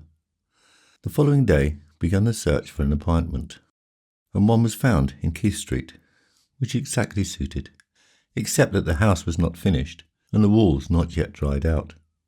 Effi kept it in mind, however, and looked further, being as long about it as possible. After 2 weeks, Innstetten began to insist on her return, and to make pointed allusions. She saw there was nothing left but to sham illness. Then she rented the apartment on Keith Street, wrote a card saying she would be home the next day, and had the trunks packed. The next morning she stayed in bed and feigned illness, but preferred not to call a doctor. She telegraphed about her delay to her husband. After 3 days of the farce, she yielded to her mother and called an old lady's doctor by the name of Rumschuttel. After a few questions, he prescribed a mixture of bitter almond water and orange blossom syrup, and told her to keep quiet. Later, he called every 3rd day, noticing that his calls embarrassed her. She felt that he had seen through her from the start, but the farce had to be kept up till Innstetten had closed his house and shipped his things.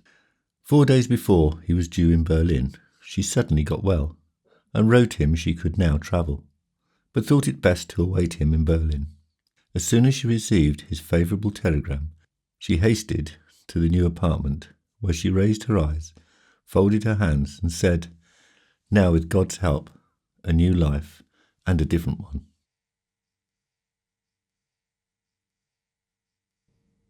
Chapter 24. 3 days later, at 9 o'clock in the evening, Innstetten arrived in Berlin. Effi, her mother, and cousin Briest were at the station. The reception was hearty, particularly on the part of Effi, and a world of things had been talked about when the carriage they had taken stopped before their new residence on Keith Street. "Well, you have made a good choice, Effie," said Innstetten, as he entered the vestibule. "No shark, no crocodile, and I hope no spooks. No, Gert, that is past. A new era has dawned, and I am no longer afraid. I am also going to be better than heretofore, and live more accordingly to your will." This she whispered to him as they climbed the carpeted stairs to the 3rd story. Cousin von Briest escorted the mother. In their apartment there was still a great deal to be done, but enough had been accomplished to make it a home-like impression, and Innstetten exclaimed out of the joy of his heart, "Effie, you are a little genius." But she declined the praise, pointed to her mother, saying she really deserved the credit. Her mother had issued inexorable commands such as, "It must stand here," and had always been right, with the natural result that much time had been saved and their good humour had never been disturbed. Finally, Roswitha came in to welcome her master. She took advantage of the opportunity to say, "Miss Annie begs to be excused for today," a little joke of which she was proud, and which accomplished her purpose perfectly. They took seats around the table, already set, and when Innstetten had poured himself a glass of wine, and all had joined him in a toast to happy days, he took Effie's hand and said, "Now tell me, Effie, what was the nature of your illness?" "Oh, let us not talk about it. It would be a waste of breath. A little painful and a real disturbance, because it cancelled our plans. But that was all, and now it is past." Rumschuttel justified his reputation. He is a fine, amiable old man, as I believe I wrote you. He is said not to be a particularly brilliant scholar, but Mamma says that is an advantage, and she is doubtlessly right as usual. Our good Dr. Hannemann was no luminary either, and yet he was always successful. Now tell me, how are Schubler and all the others? Let me see, who are all the others? Krampus sends his regards to her ladyship. Ah, very polite. And the pastor also wishes to be remembered to you. But the people in the country were rather cool and seemed inclined to hold me responsible for your departure, without formally taking leave. Our friend Sodoni spoke quite poignantly, but good Mrs. von Baden, whom I called upon specially the day before yesterday, was genuinely pleased to receive your regards and your declaration of love for her. She said you are a charming woman, but I ought to guard you well. When I replied that you considered me more of a pedagogue than a husband, she said in an undertone, and almost as though speaking from another world, "A young lamb as white as snow." Then she stopped. Cousin von Briest laughed. "A young lamb as white as snow.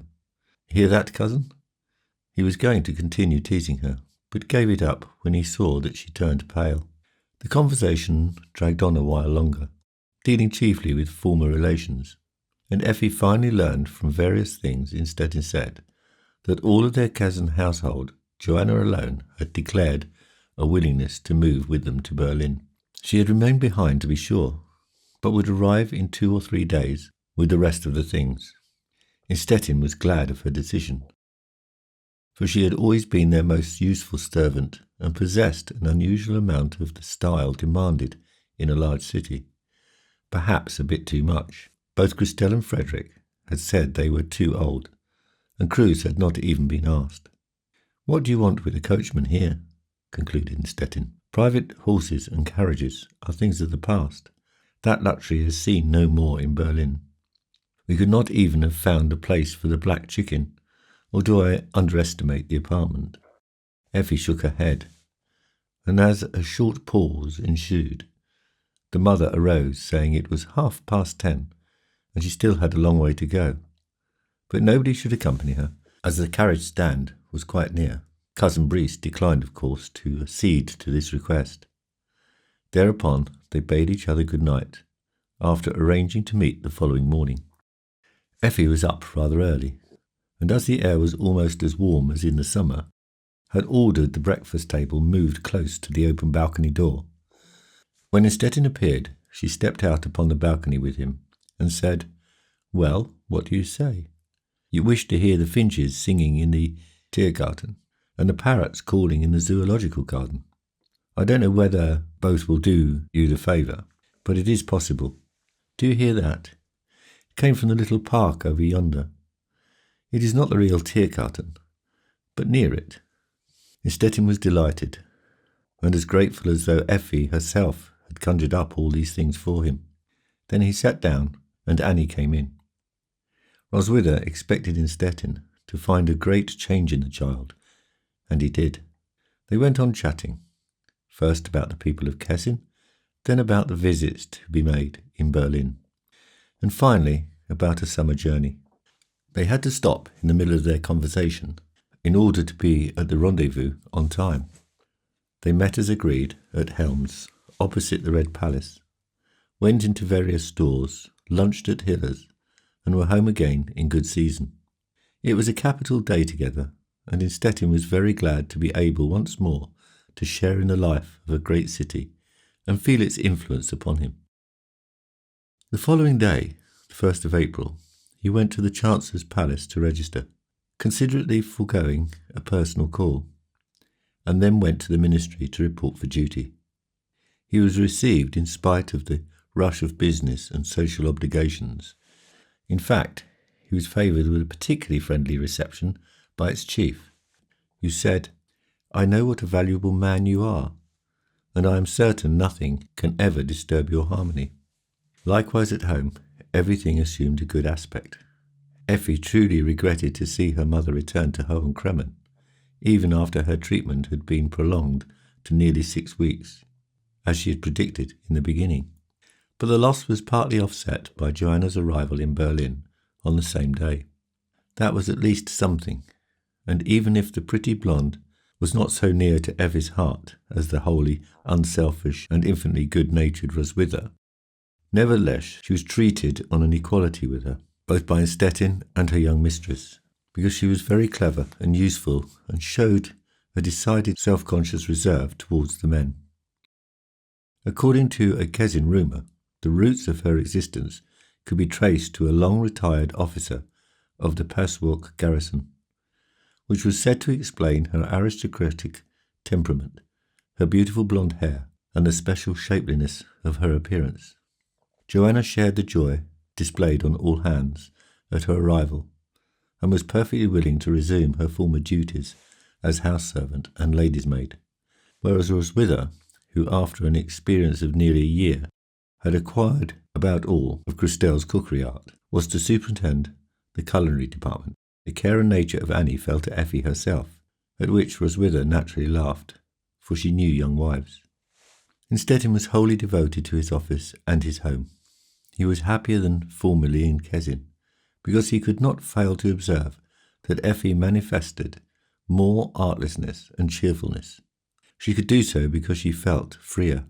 True, the past still cast a shadow over her life, but it no longer worried her, or at least much more rarely and transiently, and all such after-effects served but to give her bearing a peculiar charm. In everything she did there was an element of sadness, of confession, so to speak, and would have made her happy if she could have shown it still more plainly, but of course she dared not. When they made their calls during the first weeks of April, the social season of the great city was not yet past, but it was about to end, so they were unable to share in it to any great extent. During the latter half of May, it expired completely, and they were more than ever happy to be able to meet at the noon hour in the Tiergarten, when Stettin came from his office, or to take a walk in the afternoon to the garden of the palace in the Charlottenburg. As Effi walked up and down the long front, between the palace and the orange trees, she studied time and again the many Roman emperors standing there, found a remarkable resemblance between Nero and Titus, gathered pine cones that had fallen from the trees, and then walked arm in arm with her husband towards the Spree, till they came to the lovely Belvedere Palace. "They say this palace was also once haunted," she remarked. "No merely ghostly apparitions. That is the same thing." "Yes, sometimes," said Stettin. "As a matter of fact, however, there is a difference. Ghostly apparitions are always artificial, or at least that is said to have been the case in the Belvedere. as Cousin von Briest told me only yesterday. But hauntings are never artificial. Hauntings are natural. So you do believe in them? Certainly I believe in them. There are such things. But I don't quite believe in those we had in Kezin. Has Joanna shown you her Chinaman yet? What Chinaman? Why, ours. Before she left our house, she pulled him off the back of the chair upstairs and put him in her purse. I caught a glimpse of him not long ago, when she was changing a mark for me. She was embarrassed, but confessed. Oh, Gert, you ought not to have told me that. Now there is such a thing in our house again. Tell her to burn it up. No, I don't want to. It would not do any good anyhow. But I will ask Roswitha. What? Oh, I understand. I can imagine what you are thinking of. You will ask her to buy a picture of a saint and put it also in the purse. Is that about it? Effie nodded. Well, do what you like, but do not tell anybody. Effie finally said she would rather not do it, and they went on talking about all sorts of little things, till the plans for their summer journey gradually crowded out other interests. They rode back to the Great Star, and then walked home by the Corso Boulevard and the broad Frederick William Street. They planned to take their vacation at the end of July and go to the Bavarian Alps, as the Passion Play was to be given again this year at Obermergru. But it could not be done, as Privy Councillor von Waldersdorf, whom Innstetten had known for some time, and who was now his special colleague, fell sick suddenly, and Innstetten had to stay and take his place. Not until the middle of August was everything again running smoothly, and a vacation journey possible. It was too late then to go to Obermergru, so they fixed upon sojourn on the island of Rügen. First, of course, Stralsund, with Still, whom you know, and with Stiel, whom you don't know. Stiel discovered oxygen, but you don't need to know that. Then from Stralsund to Bergen, and the Rugard, where Wallersdorf said one can get a good view of the whole island, and thence between the big and the little Jasmine Bodden to Sassnitz. Going to Rügen means going to Sassnitz. Binz might have perhaps be possible, but to quote Wosendorf again, there are so many small pebbles and shells on the beach, and we want to go bathing. Effie agreed to everything planned by Innstetten, especially that the whole household should be broken up for 4 weeks, Roswitha going with Annie to Hohenkremmen, and Joanna visiting her younger half-brother, who had a sawmill near Passwilk. Thus everybody was well provided for. At the beginning of the following week, they set out, and the same evening were in Sassnitz. Over the hostelry was a sign, Hotel Fahrenheit. I hope the prices are according to rumour, added Innstetten, as he read the name, and the two took an evening walk along the beach cliffs in the best of humour. From the projecting rock they looked out upon the bay, quivering in the moonlight. Effie was entranced. Ah, Gert, why this is Capri. It is Sorrento. Yes, let us stay here, but not in the hotel, of course. The waiters are too aristocratic for me, and I feel ashamed to ask for a bottle of soda water. Yes, everybody is an employee, but I think we can find private quarters. I think so too. And we will look for them the first thing in the morning. The next morning was as beautiful as the evening had been, and they took coffee out of doors. Innstetten received a few letters which he had to be attended to promptly, and so Effie decided at once to employ the hour thus left free for her in looking for quarters. She first walked past an enclosed meadow, then past groups of houses and fields of oats, finally turning into a road which ran through a kind of gully to the sea. Where this gully road struck the beach, there stood an inn shaded by tall trees, not so aristocratic as the Fahrenheit, a mere restaurant in fact, which because of the early hour was entirely empty. Effie sat down at the point with a good view, and hardly had she taken a sip of her sherry she had ordered when the innkeeper stepped up to engage her in conversation, half out of curiosity and half out of politeness. "We like it very well here," she said, "my husband and I. What a splendid view of the bay. Our only worry is about a place to stay." "Well, gracious lady, that will be hard. why it is already late in the season. In spite of that, here in Sassnitz, there is surely nothing to be found, I can guarantee you. But further along the shore, where the next village begins, you can see the shining roofs from here. There you might perhaps find something. What is the name of the village? Krampas. Effi thought she had misunderstood him. Krampas, she repeated, with an effort. I've never heard the word as the name of a place. Nothing else in the neighbourhood? No, most gracious lady, nothing around here. But further up towards the north, you will come to other villages, and in the hotel near Stubbenkammer, they will surely be able to give you information. Addresses are always left there by people who would be willing to rent rooms. Effi was glad to have had the conversation alone, and when she reported, in a few moments later, to her husband, keeping back only the name of the village adjoining Sassnitz, she said, well, if there is nothing around here, the best thing will be to take a carriage, which, incidentally, is always the way to take leave of a hotel, and without any ado, move further up towards Stubbenkammer. We can doubtless find there some idyllic spot with a honeysuckle arbour, and if we find nothing, then there is still left the hotel, and they are all alike. Effi was willing, and about noon they reached the hotel near Stubbenkammer, of which Innstetten had just spoken, and there ordered lunch. But not until half an hour from now. We intend to take a walk first and view the Hertha Lake. I presume you have a guide. Following the affirmative answer, a middle-aged man approached the travellers. He looked as important and solemn as though he had at least been an adjunct of the ancient Hertha worship. The lake, which was only a short distance away, had a border of tall trees and a hem of rushes, while on its quiet black surface there swam hundreds of water lilies. It really looks something of the sort, said Effi, like Hertha worship.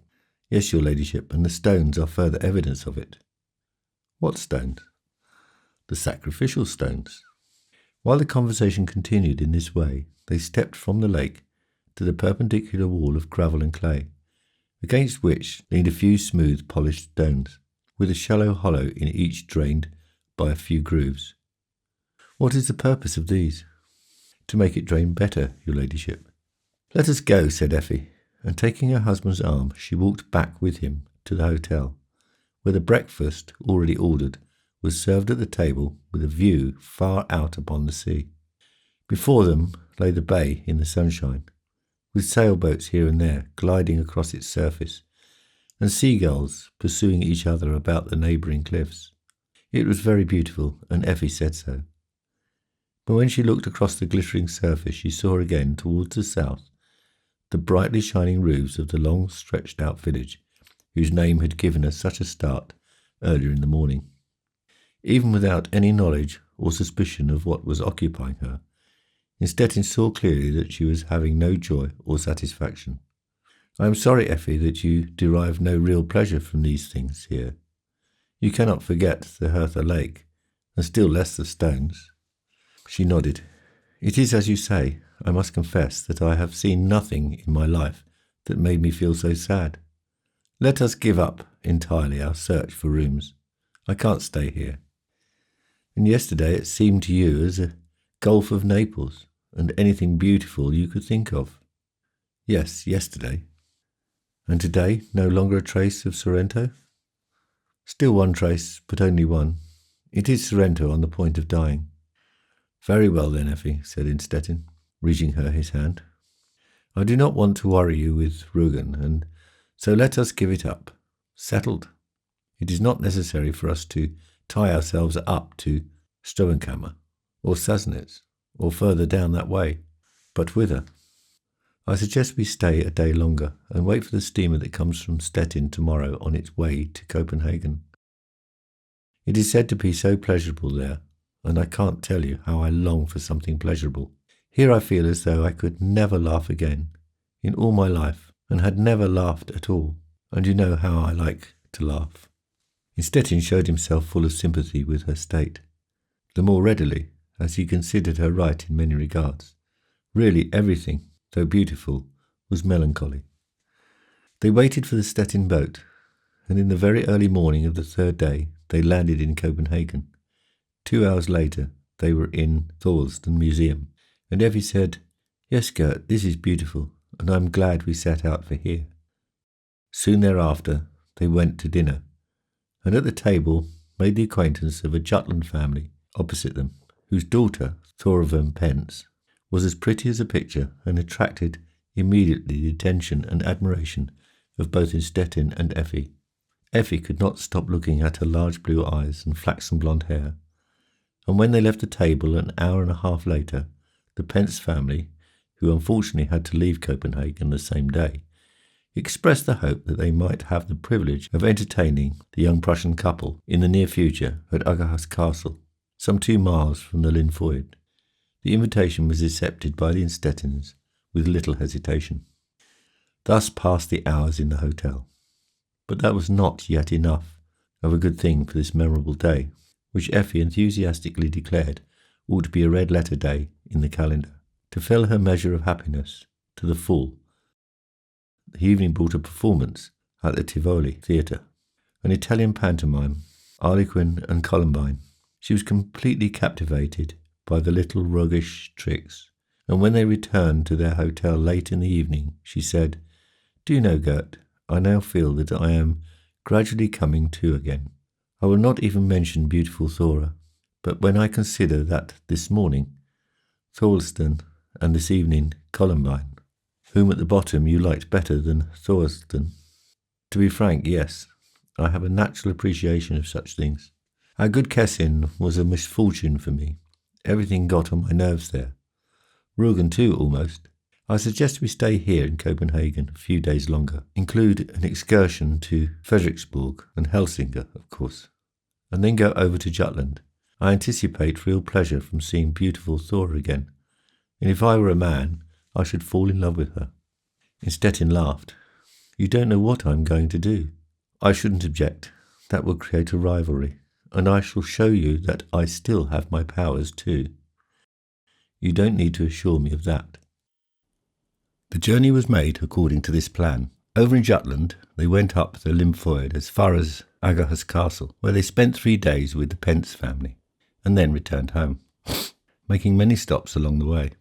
The sojourns of various lengths in Viborg, Flensburg, Kiel and Hamburg. From Hamburg, which they liked uncommonly well, they did not go direct to Keith Street in Berlin, but first to Hohenkremmen, where they wished to enjoy a well-earned rest. For Instetten, it meant but a few days, as his leave of absence expired, but Effi remained a week longer and declared her desire not to arrive home till the 3rd of October, their wedding anniversary. Annie had flourished splendidly in the country air, and Roswitha's plan of having her walk to meet her mother succeeded perfectly. Briest proved himself an affectionate grandfather, warned them against too much love, and even more strongly against too much severity, and was in every way the same as always.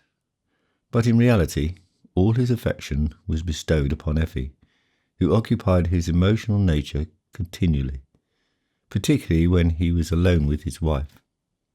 "How do you find Effie?" "Dear and good as ever. We cannot thank God enough that we have such a lovely daughter. How thankful she is for everything, and always so happy to be under our roof tree again." "Yes," said Briest. "She has more of this virtue than I like. To tell the truth, it seems as though this were still her home. Yet she has her husband and child, and her husband is a jewel and her child an angel, and still she acts as though Hohenkremmen were her favourite abode, and her husband and child were nothing in comparison with you and me. She is a splendid daughter, but she is too much of a daughter to suit me. It worries me a little bit. She is also unjust to Instetten. How do matters really stand between them?" "Why, Briest, what do you mean?" "Well, I mean what I mean, and you know that too. Is she happy, or is there something or other in the way? From the very beginning, it has seemed to me as though she esteemed him more than she loved him, and that to my mind is a bad thing. Even love may not last forever, and esteem will certainly not. In fact, women become angry when they have to esteem a man. First they become angry, then bored, and in the end they laugh. Have you had such an experience?" "I will not say that I have. I did not stand high enough to esteem, But let us not get wrought up any further. Tell me how matters stand. Phew, Briest, you always come back to the same things. We have talked about and exchanged our views on this question more than a dozen times, and yet you always come back, and in spite of your pretend omniscience, ask me about it with the most dreadful naivety, as though my eyes could penetrate any depth. What kind of notions have you, anyhow, of a young wife, and more especially of your daughter? Do you think that the whole situation is so plain, or that I am an oracle? I can't just recall the same of the person, or that I hold the truth cut and dried in my hands, when Effi has poured out her heart to me, at least what it is so designated. For what does pouring out one's heart mean? After all, the real thing is kept back. She will take care not to initiate me into her secrets. Besides, I don't know from whom she inherited it, but she is a very sly person, and this slyness in her is the more dangerous because she is so very lovable. So you do admit that? Lovable, and good too. That is full of goodness of heart. I am not quite certain about anything further. I believe she has an inclination to let matters take their course, and to console herself with the hope that God will not call her to a very strict account. Do you think so? Yes, I do. Furthermore, I think she has improved in many ways. Her character is what it is, but the conditions since she moved to Berlin are much more favourable, and they are becoming more and more devoted to each other. She told me something to that effect. What is more convincing to me, I found it confirmed by what I saw with my own eyes. Well, what did she say? She said, "Mama, things are going better now. Stettin was always an excellent husband, and there are not many like him, but I couldn't approach him easily. There was something distant about him. He was reserved, even in his affectionate moments, in fact more reserved than ever. There have been many times when I feared him." I know. What do you mean, Briest? That I have feared you, or that you have feared me? I consider the one as ridiculous as the other. You were going to tell me about Effi. Well then, she confessed to me that this feeling of strangeness had left her, and that had made her very happy. Kessin had not been the right place for her. The haunted house and the people there, some too pious, others too dull. But since she had moved to Berlin, she felt entirely in her place. He was the best man in the world, somewhat too old for her and too good for her. But she was now over the mountain. She used this expression, which I admit astonished me. How so? It is not quite up to par, I mean the expression, but there is something behind it, and she wanted to give me an inkling. Do you think so? Yes, Briest. You always seem to think she could never be anything but innocent, but you are mistaken. She likes to drift with the waves, and if the wave is good, she is good too. Fighting and resisting are not her affair. Roswitha came in with Annie and interrupted the conversation. The conversation occurred in the day that Stettin departed from Hohenkremmen for Berlin, leaving Effi behind for at least a week. He knew she liked nothing better than whiling away her time, carefree, with sweet dreams, always hearing friendly words and assurances of her loveliness. Indeed, that was the thing which pleased her above anything else. And here she enjoyed it again, to the full and most gratefully, even though diversions were utterly lacking. Visitors seldom came because after her marriage there was no real attraction, at least for the young people. On her wedding anniversary, the 3rd of October, Effi was to be back in Berlin. On the evening before, under the pretext of desiring a pack of her things and prepare for the journey, she retired to her room comparatively early. As a matter of fact, her only desire was to be alone. Much as she liked to chat, there were times when she longed for people. Her rooms were in the upper story of the side towards the garden. In the smaller one, Roswitha was sleeping with Annie, and their door was standing ajar. She herself walked to and fro in the larger one, which she occupied.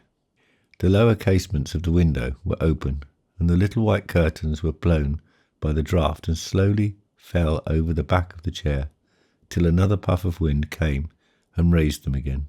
It was so light that she could read painfully the titles of the pictures hanging in narrow gilt frames over the sofa.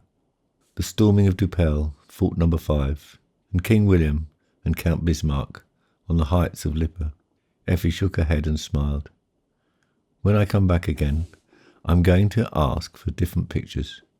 I don't like such warlike sights.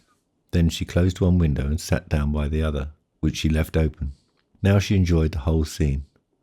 Almost behind the church tower was the moon, which shed its light upon the grassy plot, with the sundial and the heliotrope beds. Everything was covered with a silvery sheen. Besides the strips of shadow lie white strips of light, as white as linen, on the bleaching ground. Further on stood the tall rhubarb plants, with their leaves an autumnal yellow, and she thought of the day, only a little over 2 years before, when she had played there with Hulda and the Jenke girls. On that occasion, when the visitor came, she ascended the little stone steps by the bench, and an hour later was betrothed. She arose and went towards the door and listened. Roswitha was asleep, and Annie also. Suddenly, as the child lay there before her, a throng of pictures of the days in Kessin came back to her unbidden. There was the district councillor's dwelling, with its gable, and the veranda with the view of the plantation, and she was sitting in the rocking chair, rocking. Soon Krampus stepped up to greet her, and then came Roswitha with the child, and she took it, held it up and kissed it. That was the first day. There is where it began. In the midst of her reverie, she left the room the two were sleeping in, and sat down again at the open window, and gazed out into the quiet night. I cannot get rid of it, she said. But worst of all, and the thing that makes me lose faith in myself.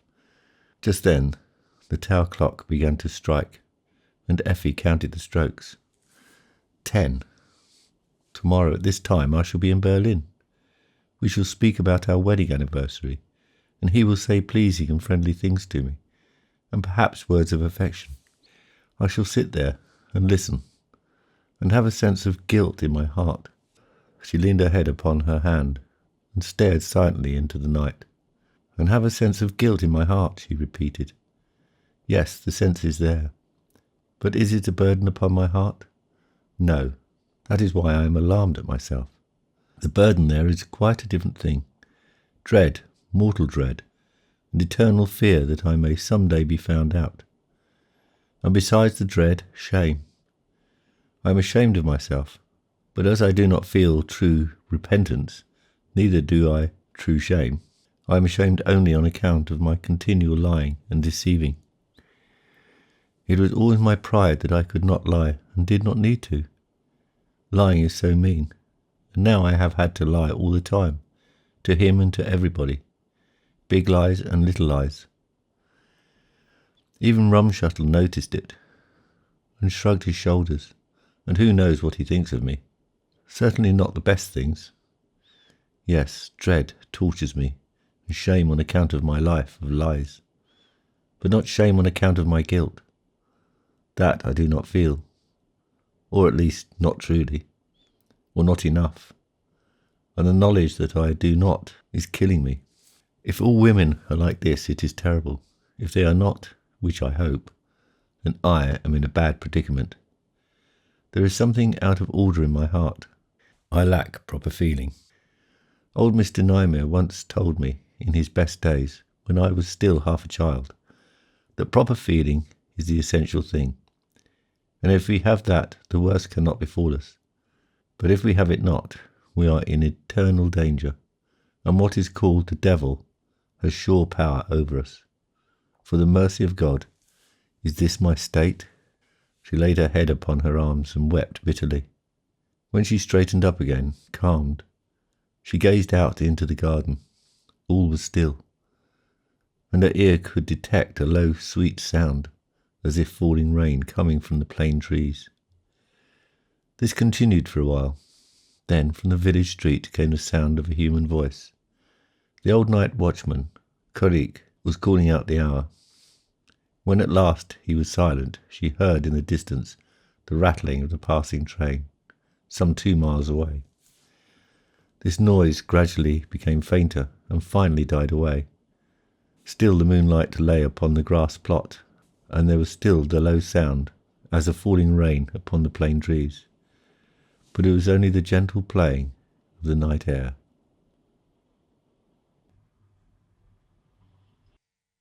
Chapter 25. The following evening, Stettin met Effi at the station in Berlin, and said he had thought she would not keep her word, as she had not when she came to Berlin to select their apartment. In a short time he began to bestir himself to make a place for his wife in Berlin society. At a small party early in the season, he tactlessly twitted her about Krampus, and for days thereafter she felt haunted by the Major's spirit.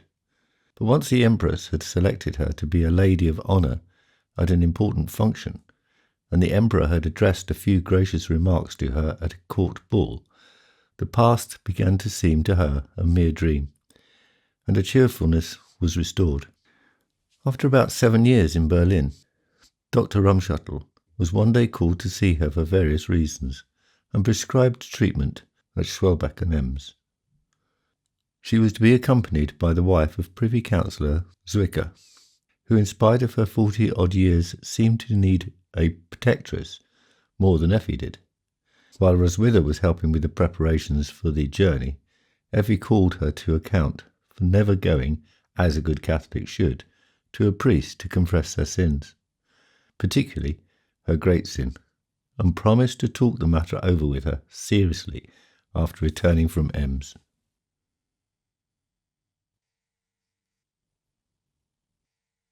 Chapter 26. Stettin could see by Effi's letters from Ems that Mrs. Zwicker was not the right kind of companion for her, and he longed for her to come back to him. As the end of her sojourn at the watering place approached, preparations were made to welcome her on her return home. A W was made of forget-me-nots, was to hang up, and some verses composed by a friend of the family were to be spoken by Annie.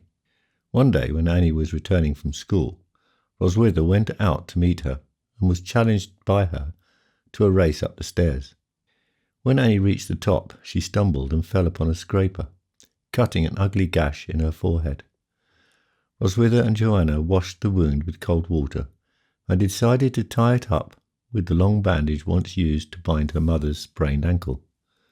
In their search for the bandage, they broke open the lock to the sewing table drawers, which they began to empty of their contents. Among other things, they took out a small package of letters tied up with a red silk cord. Before they had ended the search, Stettin came home. He examined the wound and sent for Dr. Rumschuttel. After scolding Annie and telling her what she must do till her mother came home, he sat down with her to dine and promised to read her a letter just received from her mother.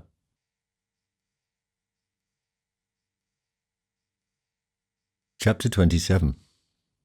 For a while, Stettin sat at the table with Annie in silence. Finally, when the stillness became painful to him, he asked her a few questions about the school superintendent and which teacher she liked best. She answered rather listlessly, because she felt he was not paying much attention. The situation was not improved until Joanna whispered to little Annie, after the second course, that there was something else to come. And surely enough, good Roswitha, who felt under obligation to her pet on this unlucky day, had prepared something extra. She had risen to an omelette with sliced apple filling. The sight of it made Annie somewhat more talkative. Stettin's frame of mind was likewise bettered when the doorbell rang a moment later, and Dr. Rumschuttel entered, quite accidentally. He had dropped in without any suspicion that he had been sent for. He approved of the compresses. Send for some gall and water, and keep Annie at home tomorrow. Quiet is the best remedy. Then he asked further about her ladyship, and what kind of news he had received from Ems, and said he would come again the next day and see the patient. When they got up from the table and went into the adjoining room, where the bandage had been searched for so zealously, albeit in vain, Annie was again laid upon the sofa. Joanna came and sat down beside her, while Stettin began to put back into the sewing table the countless things that still lay in gay confusion upon the window-sill. Now and then he was at a loss to know what to do, and was obliged to ask. Where do these letters belong, Joanna? Clear at the bottom, she said. Here, in this drawer. During the question and answer, Stettin examined more closely than before the little package tied up with a red cord. It seemed to consist of a number of notes rather than letters. Bending it between his thumb and forefinger like a pack of cards, he slowly let the edges slip off one at a time, and a few lines, in reality only disconnected words, darted past his eyes. It was impossible to distinguish them clearly, yet it seemed to him as though he had somewhere seen the handwriting before. Should he look into the matter? Joanna, you might bring us the coffee. Annie will also take half a cup. The doctor has not forbidden it, and what is not forbidden is allowed. As he said this, he untied the red cord, and while Joanna was going to the kitchen, he quickly ran over the whole contents of the package. Only 2 or 3 letters were addressed to Mrs. District Councillor von Stettin. He now recognised the handwriting. It was that of the Major. Stettin had known nothing about the correspondence between Krampas and Effi. His brain began to grow dizzy. He put the package in his pocket and returned to his room. A few moments later, Joanna rapped softly on his door to let him know that the coffee was served. He answered, but that was all. Otherwise the silence was complete. Not until a quarter of an hour later was he heard walking to and fro on the rug. I wonder what ails Papa, said Joanna to Annie. The doctor said it was nothing, didn't he? The walking to and fro in the adjoining room showed no signs of ending, but Stettin finally came out and said, Joanna, keep an eye on Annie and make her remain quiet on the sofa. I'm going out to walk for an hour or 2. Then he gazed fixedly at the child and left the room.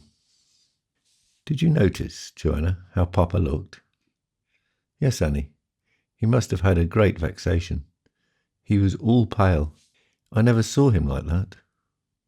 Hours passed. The sun was already down, and only a red glow was visible among the roofs across the street when Stettin came back. He took Annie's hand and asked her how she was. Then he ordered Joanna to bring the lamp into his room. The lamp came.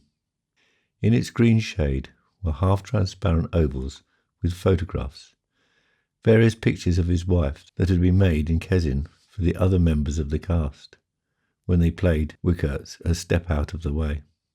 Stettin turned the shade slowly from left to right and studied each individual picture. Then he gave that up and, as the air was so sultry, opened the balcony door and finally took up the package of letters again.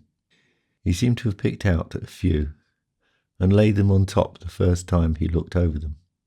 These he now read once more in half-audible voice. Come again this afternoon to the dunes behind the mill, at old Mrs. Alderman's. We can see each other without fear, as the house is far enough off the road. You must not worry so much about everything. We have our rights too. If you will say that to yourself emphatically, I think all fear will depart from you. Life would not be worth living if everything that applies to certain specific cases should be made to apply in all. All the best things lie beyond that. Learn to enjoy them. Away from here, you write flight impossible. I cannot leave my wife in the lurch, in poverty, along with everything else. It is out of the question, and we must take life lightly, otherwise we are poor and lost. Light-heartedness is our best possession. All is fate. It was not to be. And would you have it otherwise, that we had never seen each other? Then came the third letter. Be at the old place again today. How are my days to be spent without you here in this dreary hole? I am beside myself. And yet thus much of what you say is right. It is salvation, and we must in the end bless the hand that inflicts this separation on us. Stettin had hardly shoved the letters aside when the doorbell rang. In a moment Joanna announced Privy Councillor Wolsthoff. Wolsthoff entered and saw at a glance that something must have happened. Pardon me, Wolsthoff said Stettin, receiving him, for having asked you to come at once to see me. I dislike to disturb anybody in his evening repose. most of all a hard-worked department chief. But it could not be helped. I beg you, make yourself comfortable, and here is a cigar. Wolderstorff sat down. Innstetten again walked to and fro, and would gladly have gone on walking because of his consuming restlessness, but he saw it would not do. So he took a cigar himself, sat face to face with Wolderstorff, and tried to be calm. "It is for 2 reasons," he began, "that I've sent for you. Firstly, to deliver a challenge, and secondly, to be my second in the encounter itself. The first is not agreeable, and the second less. And now your answer. You know, Innstetten, I am at your disposal. But before I know about the case, pardon me the naive question, must it be? We are beyond the age, you know. You to take a pistol in your hand, and I to have to share in it. However, do not misunderstand me. This is not meant to be a refusal. How could I refuse you anything? But tell me now, what is it?" "It is a question of a gallant of my wife, who at the same time was my friend, or almost a friend." Wolderstorff looked at Innstetten. "Innstetten, that is not possible." "It is more than possible, it is certain. Read." Wolderstorff ran over the letters hastily.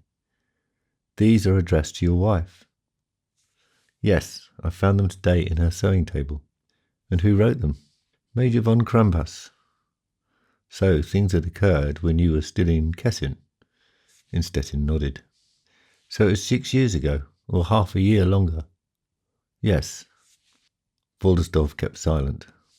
After a while, Innstetten said, "It almost looks, Wolderstorff, as though the 6 or 7 years made an impression on you. There is a theory of limitation, of course, but I don't know whether we have here a case to which the theory can be applied." "I don't know either," said Wolderstorff. "And I confess frankly the whole case seems to turn upon that question." Innstetten looked at him amazed. "You say that in all seriousness?" "In all seriousness. It is no time for trying one's skill at pleasantry or dialectic hair-splitting. I am curious to know what you mean. Tell me frankly what you think about it." "Innstetten, your situation is awful, and your happiness in life is destroyed. But if you kill the lover, your happiness in life is, so to speak, doubly destroyed. And to your sorrow over a wrong suffered will be added the sorrow over a wrong done. Everything hinges on the question, do you feel absolutely compelled to do it? Do you feel so injured, insulted, so indignant that one of you must go, either he or you? Is that the way the matter stands?" "I don't know." "You must know." Innstetten sprang up, walked to the window and tapped on the panes, full of nervous excitement. Then he turned quickly, stepped towards Wolderstorff, and said, "No, that is not the way the matter stands." "How does it stand then?" "It amounts to this, that I am unspeakably unhappy. I am mortified, infamously deceived, and yet I have no feeling of hatred or even of thirst for revenge. If I ask myself why not, on the spur of the moment, I am unable to assign any other reason than the intervening years. People are always talking about inexplicable guilt. That is understandably wrong in the sight of God. But I say it is also in the sight of man. I never should have believed that time, purely as time, should so affect one. Then in the second place, I love my wife. Yes, strange to say, I love her still. And dreadful as I consider all that has happened, I am so completely under the spell of her loveliness, the bright charm, peculiarity her own, that in spite of myself, I feel in the innermost recesses of my heart inclined to forgive." Wolderstorff nodded. "I fully understand your attitude, Innstetten. I should probably feel the same way about it. But if that is your feeling, and you say to me, I love this woman so much that I can forgive her anything, and if we consider further that it all happened so long, long ago, that it seems like an event in some other world, why, if that is the situation, Innstetten, I feel like asking, wherefore all this fuss? because it must be nevertheless. I've thought it over from every point of view. We are not merely individuals, we belong to a whole, and have always to take the whole into consideration. We are absolutely dependent. If it were possible to live in solitude, I could let it pass. I should then bear the burden heaped upon me, though real happiness would be gone. But so many people are forced to live without real happiness, and I should have to do it too, and I could. We don't need to be happy, least of all have we any claim on happiness, and it is not absolutely necessary to put out of existence the one who has taken our happiness away. We can let him go, if we desire to live on apart from the world. But in the social life of the world, a certain something has to be worked out, that it is now in force, and in accordance with the principles of which we have been accustomed to judge everybody, ourselves as well as others. It would never do to run counter to it. Society would despise us, and in the end we should despise ourselves, and not being able to bear the strain, we should fire a bullet into our brains. Pardon me for delivering such a discourse, which after all is only a repetition of what every man has said to himself 100 times. But who can say anything now? Once more then, no hatred or anything of the kind, and I do not care to have blood on my hands for the sake of the happiness taken away from me. But that social something, let us say, which transises us, takes no account of charm or love or limitation. I have no choice, I must. I don't know, Innstetten. Innstetten smiled. You shall decide yourself, Falstaff. It is now 10 o'clock. 6 hours ago, I will concede, I still had control of the situation. I could do the one thing or the other. There was still a way out. Not so now. Now I am in a blind alley. You may say I have nobody to blame but myself. I ought to have guarded and controlled myself better, ought to have hid it all in my own heart and fought it out there. But it came upon me too suddenly, with too much force, and so I can hardly reproach myself for not having held my nerve in check more successfully. I went to my room and wrote you a note, and thereby lost control of events. From that very moment, the secret of my unhappiness and, what is of greater moment, the smirch on my honour, was half revealed to another. And after the first words we exchanged here, it was wholly revealed. Now, inasmuch as there is another who knows my secret, I can no longer turn back. I don't know, repeated Falstaff. I don't like to resort to the old worn-out phrase, but still I can do no better than say, Innstetten, it will all rest in my bosom as in a grave. Yes, Falstaff, that is what they all say. But there is no such thing as secrecy. Even if you remain true to your word and are secretly personified towards others, still you know it, and I shall not be saved from your judgment by the fact that you have just expressed to me your approval, and have even said you fully understood my attitude. It is unalterably settled that from this moment on I should be an object of your sympathy, which in itself is not very agreeable, and every word you might hear me exchange with my wife would be subject to your check, whether you would or no, and if my wife should speak of fidelity or should pronounce judgment upon another woman, as women have a way of doing, I should not know which way to look.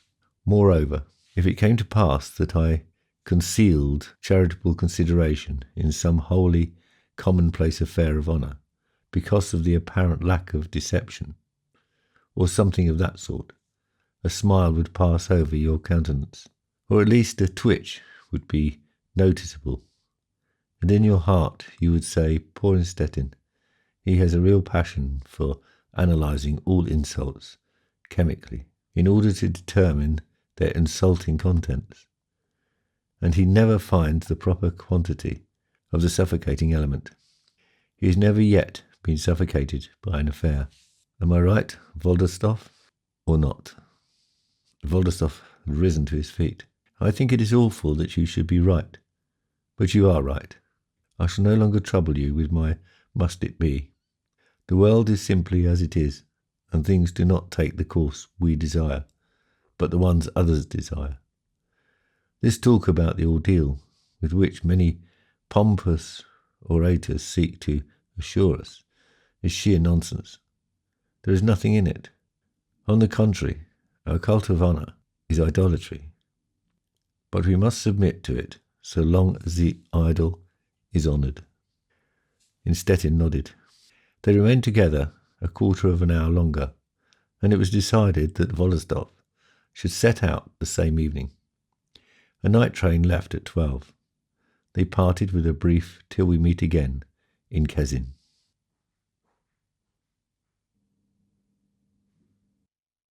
Chapter 28. According to the agreement, Instetin set out the following evening. He took the same train Voldostov had taken the day before, and shortly after 5 o'clock in the morning was at the station, from which the road branched off to the left for Kezin. The steamer referred to several times before was scheduled to leave daily during the season. Immediately after the arrival of this train, and Instetin heard its first signal for departure as he reached the bottom step of the stairway leading down to the embankment. The walk to the landing took less than 3 minutes. After greeting the captain, who was somewhat embarrassed, and hence must have heard of the whole affair the day before, he took a seat near the tiller. In a moment the boat pulled away from the footbridge. The weather was glorious, the morning sun bright, and but few passengers on board. Instetin thought of the day when, returning here from his wedding tour, he had driven along the shore of the Kezin with Effi in an open carriage. That was a grey November day, but his heart was serene. Now it was the reverse. All was serene without, and the November day was within. Many a time had he come this way afterward, and the peace hovering over the fields, the horses in harness pricking up their ears as he drove by, the men at work, the fertility of the soil. All these things had done his soul good, and now, in harsh contrast with that, he was glad when clouds came up and began slightly to overcast the laughing blue sky. They steamed down the river, and soon after they had passed the splendid sheet of water called the Broad, the Kezin church tower hove into sight, and a moment later the quay and the long row of houses with ships and boats in front of them. Soon they were at the landing.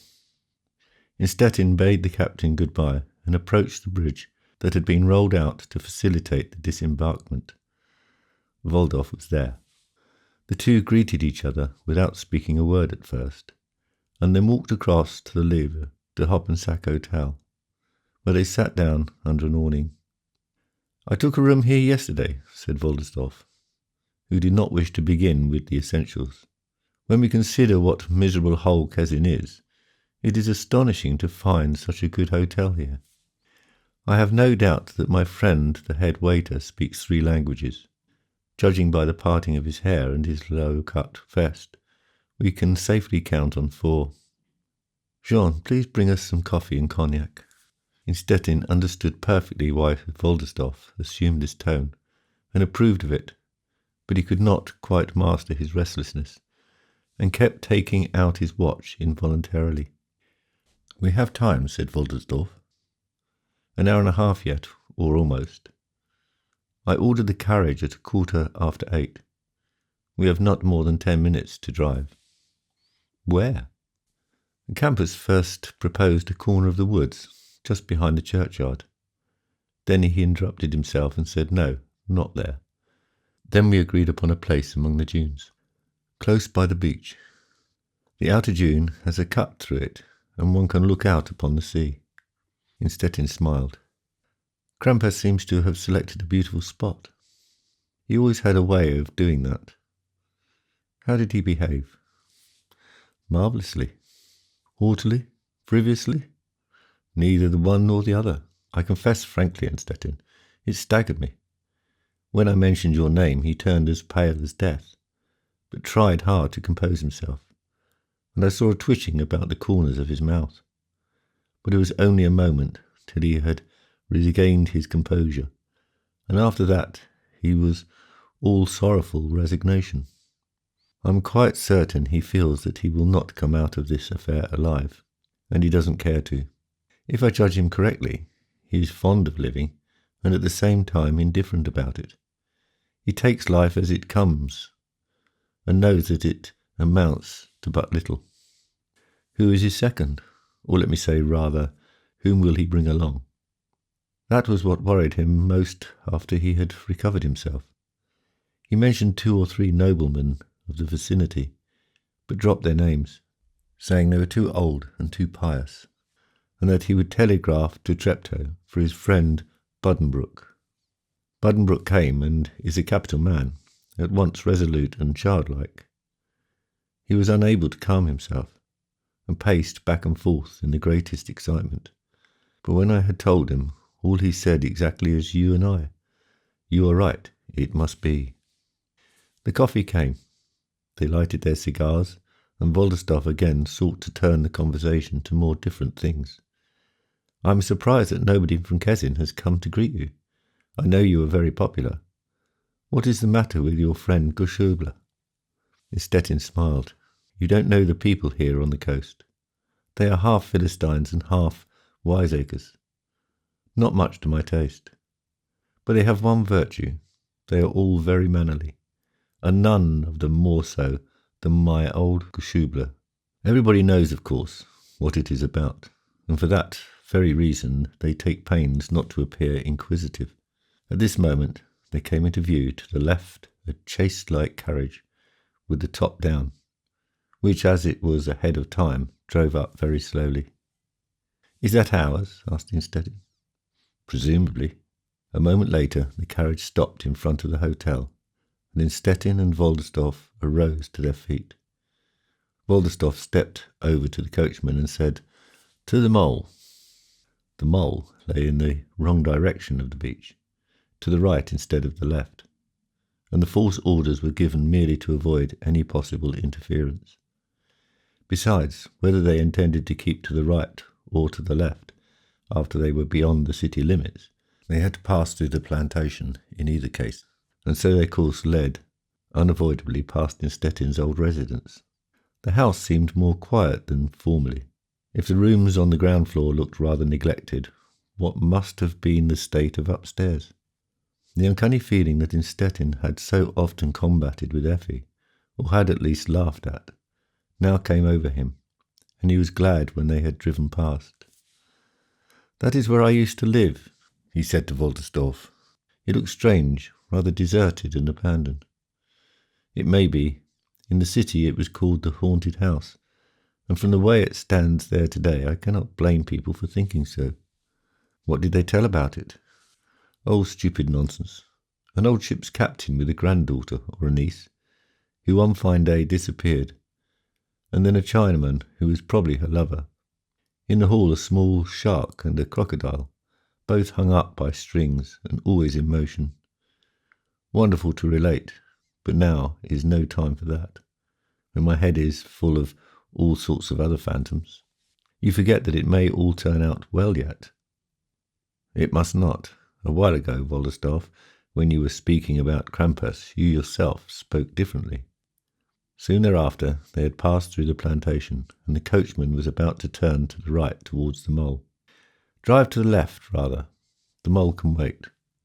The coachman turned to the left into the broad driveway, which ran behind the men's bathhouse towards the forest. When they were within 300 paces of the forest, Wolderstorff ordered the coachman to stop. Then the two walked through grinding sand, down a rather broad driveway, which here cut at right angles through the 3 rows of dunes. All along the sides of the road stood thick clumps of lime grass, and around them immortelles and a few blood-red pinks. Stettin stooped down and put one of the pinks in his buttonhole. The immortelles later. They walked on thus for 5 minutes. When they had come to the rather deep depression which ran along between the two outer rows of dunes, they saw their opponents off to the left, Krampus and Buddenbrook, and with them good Dr. Hanneman, who held his hat in his hand, so that his white hair was waving in the wind. Stettin and Woldersdorf walked up the sand defile. Buddenbrook came to meet them. They exchanged greetings, and then the two seconds stepped aside for a brief conference. They agreed that the opponent should advance at tempo and shoot when 10 paces apart. Then Buddenbrook returned to his place. Everything was attended to quickly, and the shots were fired. Krampus fell. Stettin stepped back a few paces and turned his face away from the scene. Woldersdorf walked over to Buddenbrook, and the two awaited the decision of the doctor, who shrugged his shoulders. At the same time, Krampus indicated by a motion of his hand that he wished to say something. Woldersdorf bowed down to him, nodded his assent to the few words, which could scarcely be heard as they came from the lips of the dying man, and then went towards Stettin. Krampus wishes to speak to you, Stettin. You must comply with his wish. He hasn't 3 minutes more to live. Stettin walked over to Krampus. Will you, were the dying man's last words. Then a painful yet almost friendly expression in his eyes, and all was over.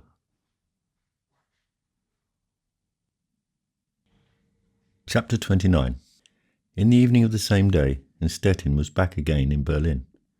He had taken the carriage, which he had left by the crossroad behind the dunes, directly for the railway station without returning to Kezin, and had left to the seconds the duty of reporting to the authorities. On the train he had a compartment to himself, which enabled him to commune with his own mind and live the event all over again. He had the same thoughts as 2 days before, except that they ran in the opposite direction, beginning with conviction as to his rights and his duty and ending in doubt. Guilt, if it is anything at all, is not limited by time and place, and cannot pass away in a night. Guilt requires expiation. There is some sense in that. Limitation, on the other hand, only half satisfies. It is weak, or at least it is prosaic. He found comfort in this thought, and said to himself over and over that what had happened was inevitable. But the moment he reached this conclusion, he rejected it. There must be a limitation.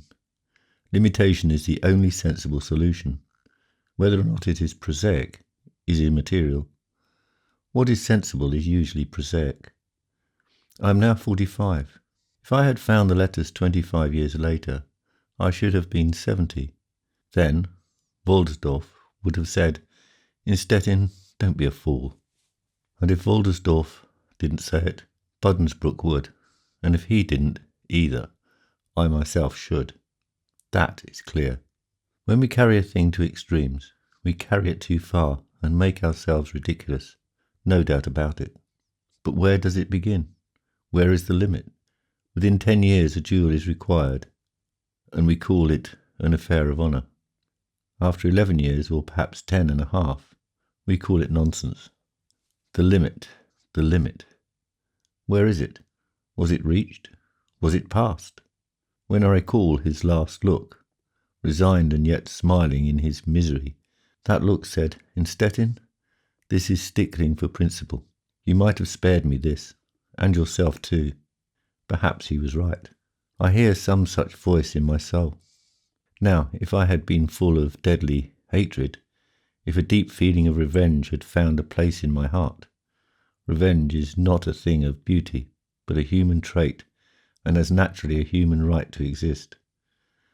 But this affair was not all the sake of an idea, a conception, was artificial, half comedy.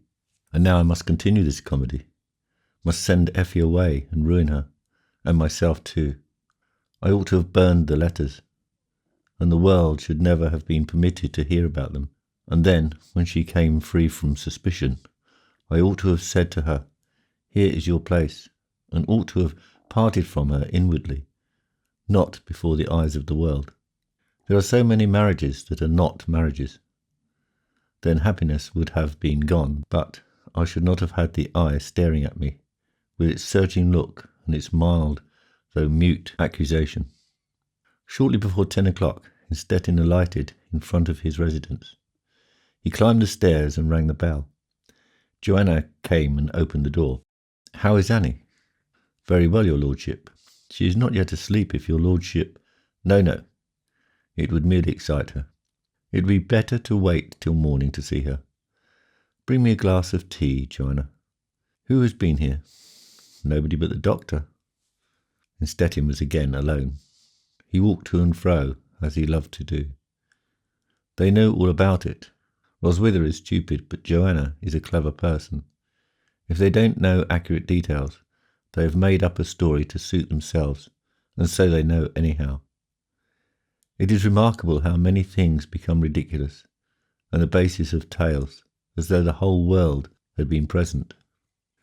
Joanna brought the tea, and Stettin drank it. He was tired to death from the overexertion, and went to sleep. The next morning he was up in good season. He saw Annie, spoke a few words with her, praised her for being a good patient, and then went to the ministry to make a report to his chief of all that had happened. The minister was very gracious.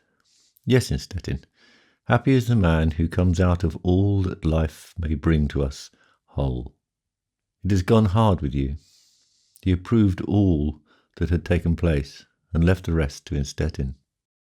It was late in the afternoon when Stettin returned home, and found there a few lines from Waldersdorf. "Returned this morning, a whole world of experiences, painful, touching, Geshuba particularly. The most admirable humpback I ever saw. About you he did not say so very much, but the wife, he could not calm himself, and finally the little man broke out in tears. What strange things happen. It would be better if we had more Geshublas, but there are more of the other sort. Then the scene at the home of the Major. Dreadful. Excuse me for speaking about it. I have learnt once more to be on my guard. I shall see you tomorrow. Yours, W." Stettin was completely staggered when he read the note. He sat down and wrote a few words in reply. When he had finished, he rang the bell. Joanna put these letters in the box. Joanna took the letters and was on the point of going. "And then, Joanna, one more thing. My wife is not coming back. You will hear from others why. Annie must not know anything about it, at least not now. The poor child. You must break the news to her gradually, that she has no mother any more. I can't do it. But be wise about it, and don't let Roswitha spoil it all." Joanna stood there for a moment, quite stupefied, and then went up to Stettin and kissed his hand. By the time she had reached the kitchen, her heart was overflowing with pride and superiority, indeed almost with happiness. His lordship had not only told her everything, he had even added the final injunction, and don't let Roswitha spoil it all. That was the most important point. And although she had had a kindly feeling and even sympathy for her mistress, nevertheless the thing that above all else occupied her was the triumph of a certain intimate relation to her gracious master. Under ordinary conditions it would have been easy for her to display and assert this triumph, but today it so happened that her rival, without having been made a confidant, was nevertheless destined to appear the better informed of the two. Just about the same time as the above conversation was taking place, the porter had called Roswitha into his little lodge downstairs, and handed her, as she entered, a newspaper to read. "There, Roswitha, is something that will interest you. You can bring it back to me later. It is only the Foreign Gazette, but Lena has already gone out to get the minor journal. There will probably be more in it. They always know everything. Say, Roswitha, who would have thought such a thing?" Roswitha, who was ordinarily none too curious, had, however, after these words, betaken herself as quickly as possible up the back stairs, and had just finished reading the account when Joanna came in. Joanna laid the letters Stettin had given her upon the table, glanced over the addresses, or at least pretended to, for she knew very well to whom they were directed, and said with feigned composure, "One goes to Hohen Cremmen." "I understand that," said Roswitha. Joanna was not a little astonished at this remark.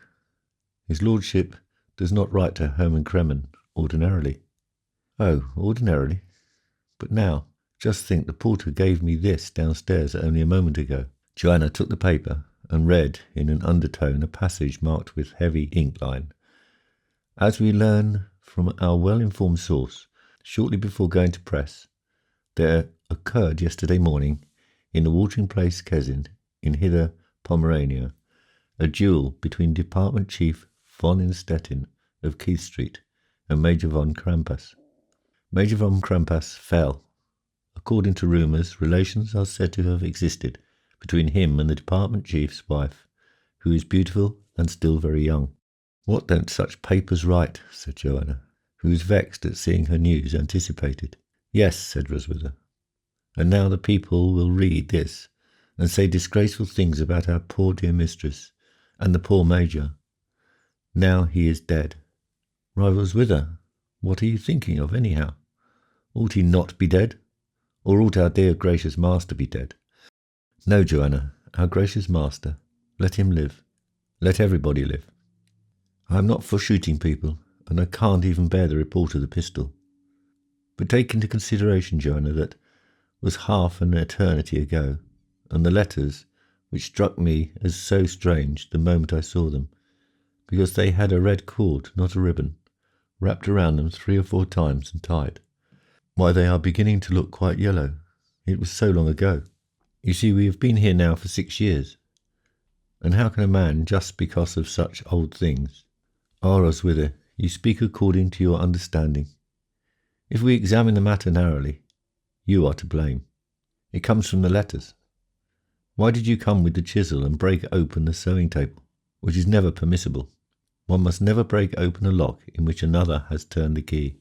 "Why, Joanna, it is really too cruel of you to say such a thing to my face, and you know that you are to blame, and that you rushed half crazy into the kitchen and told me the sewing table must be opened, the bandage was in it, and then I came with the chisel, and now you say I am to blame.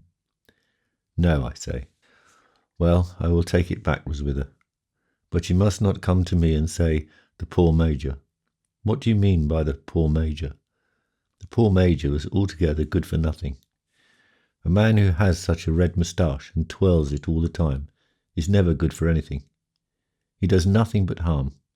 When one has always been employed in aristocratic homes, but you haven't been, Roswitha, that's where you are lacking. One knows what is fitting and proper, and what honour is, and knows that when such a thing comes up, there is no way to get around it. And then comes what is called a challenge, and one of the men to shoot. Oh, I know that too. I'm not stupid, as you always try to make me appear. But since it happened so long ago, oh, Roswitha, that everlasting so long ago, it shows plainly enough that you don't know anything about it. You are always telling the same old story about your father with the red-hot tongs, and how he came at you with them.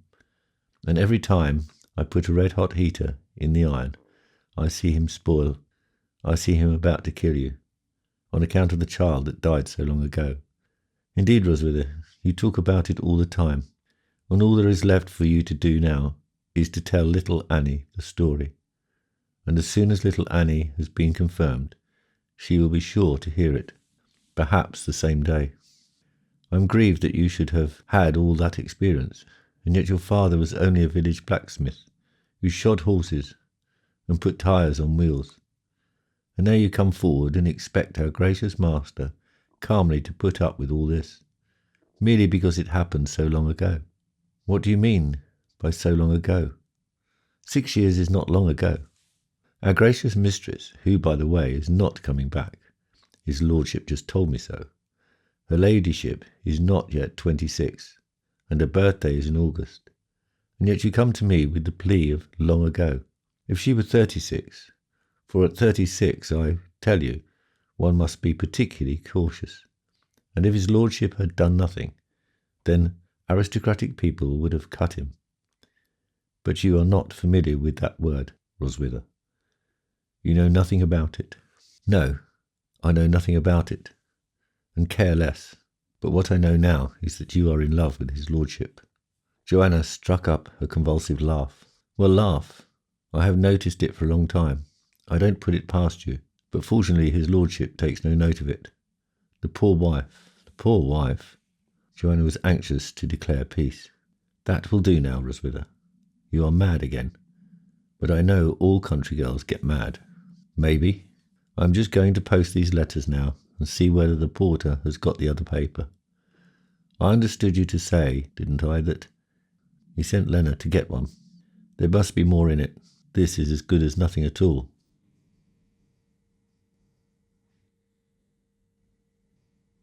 Chapter 30. After Effi and Mrs. Zwicker had been in Ems for nearly 3 weeks, they took breakfast one morning in the open air. The postman was late, and Effi was impatient, as she had received no letter from Innstetten for 4 days. The coming of a pretty waitress to clear away the breakfast dishes started a conversation about pretty housemaids, and Effi spoke enthusiastically of her Joanna's unusual abundance of beautiful flaxen hair. This led to a discussion of painful experiences, in the course of which Effi admitted that she knew what sin meant, but she distinguished between an occasional sin and a habitual sin. Mrs. Zwicker was indulging in a tirade against the pleasure resorts and the ill-sounding names of places in the environs of Berlin. When the postman came, there was nothing from Innstetten, but a large registered letter from Herrn Kremen. Effi felt an uncomfortable hesitation to open it. Overcoming this, she found in the envelope a long letter from her mother and a package of banknotes, upon which her father had written with a red pencil the sum they represented. She leaned back in the rocking chair and began to read. Before she had got very far, the letter fell out of her hands, and all the blood left her face. With an effort, she picked up the letter and started to go to her room, asking Mrs. Zwicker to send the maid. By holding to the furniture as she dragged herself along, she was able to reach her bed, where she fell in a swoon.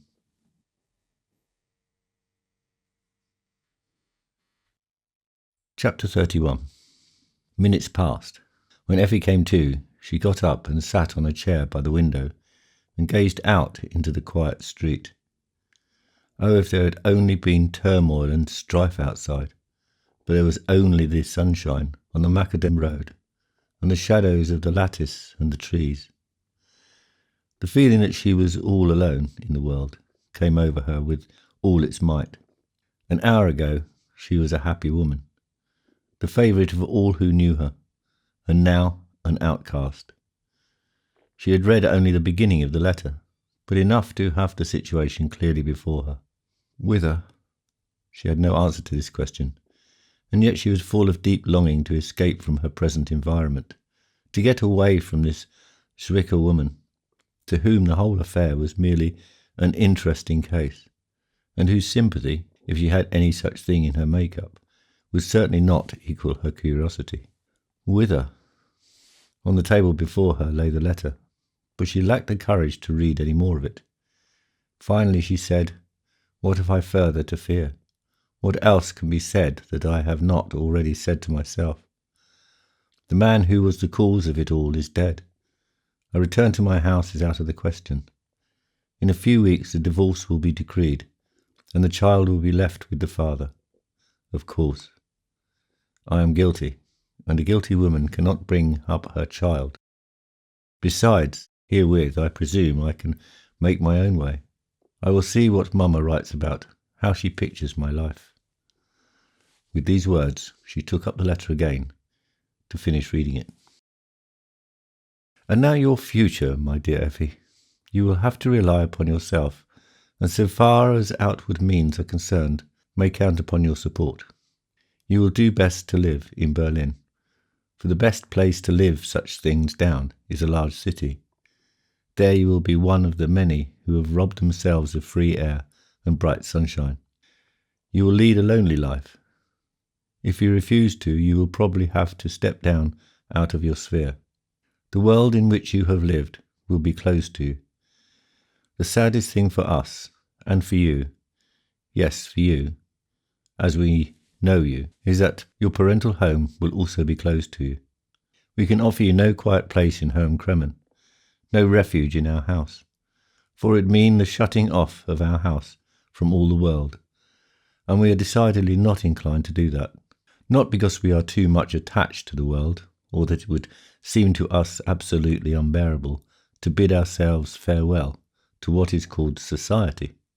No, not for that reason, but simply because we stand by our colours and are going to declare to the world our, I cannot spare you the word, our condemnation of your actions, of the actions of our only and so dearly beloved child.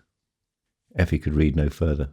Her eyes filled with tears, and after seeking in vain to fight them back, she burst into convulsive sobs and wept till her pain was alleviated.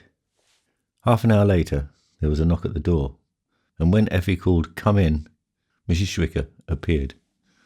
"May I come in?" "Certainly, my dear," said Effie, who now lay upon the sofa under a light covering and with her hands folded. "I am exhausted and have made myself as comfortable here as I could. Won't you please take a seat?" Mrs. Schwicker sat down where the table with the bowl of flowers would be between her and Effie. Effie showed no sign of embarrassment and made no change in her position. She did not even unfold her hands. It suddenly became immaterial to her what the woman thought. All she wanted was to get away. "You have received sad news, dear, gracious lady." "Worse than sad," said Effie. "At any rate, sad enough to bring our association here quickly to an end. I must leave today. I would not like to appear obtrusive, but has the news anything to do with Annie?" "No, not with Annie. The news did not come from Berlin at all. It was a letter from my mother. She is worried about me, and I am anxious to divert her. Or, if I can't do that, at least be near at hand. I appreciate that only too well. Much as I lament the necessity of spending these last days in Ems without you, may I offer you my services?" Before Effie had time to answer, the pretty waitress entered and announced that the guests were just gathering for lunch, and everybody was greatly excited, for the Emperor was probably coming for 3 weeks, and at the end of his stay there would be grand manoeuvres, and the hussars from her hometown would be there too. Mrs. Zwicker discussed immediately the question whether it would be worth while to stay till then, arrived at a decided answer in the affirmative, and then went to excuse Effie's absence from lunch. A moment later, as the waitress was about to leave, Effie said, "And then, Afra, when you are free, I hope you can come back to me for a quarter of an hour to help me pack. I am leaving by the 7 o'clock train." "Today? Oh, your ladyship, what a pity! Why, the beautiful days are just going to begin." Effie smiled.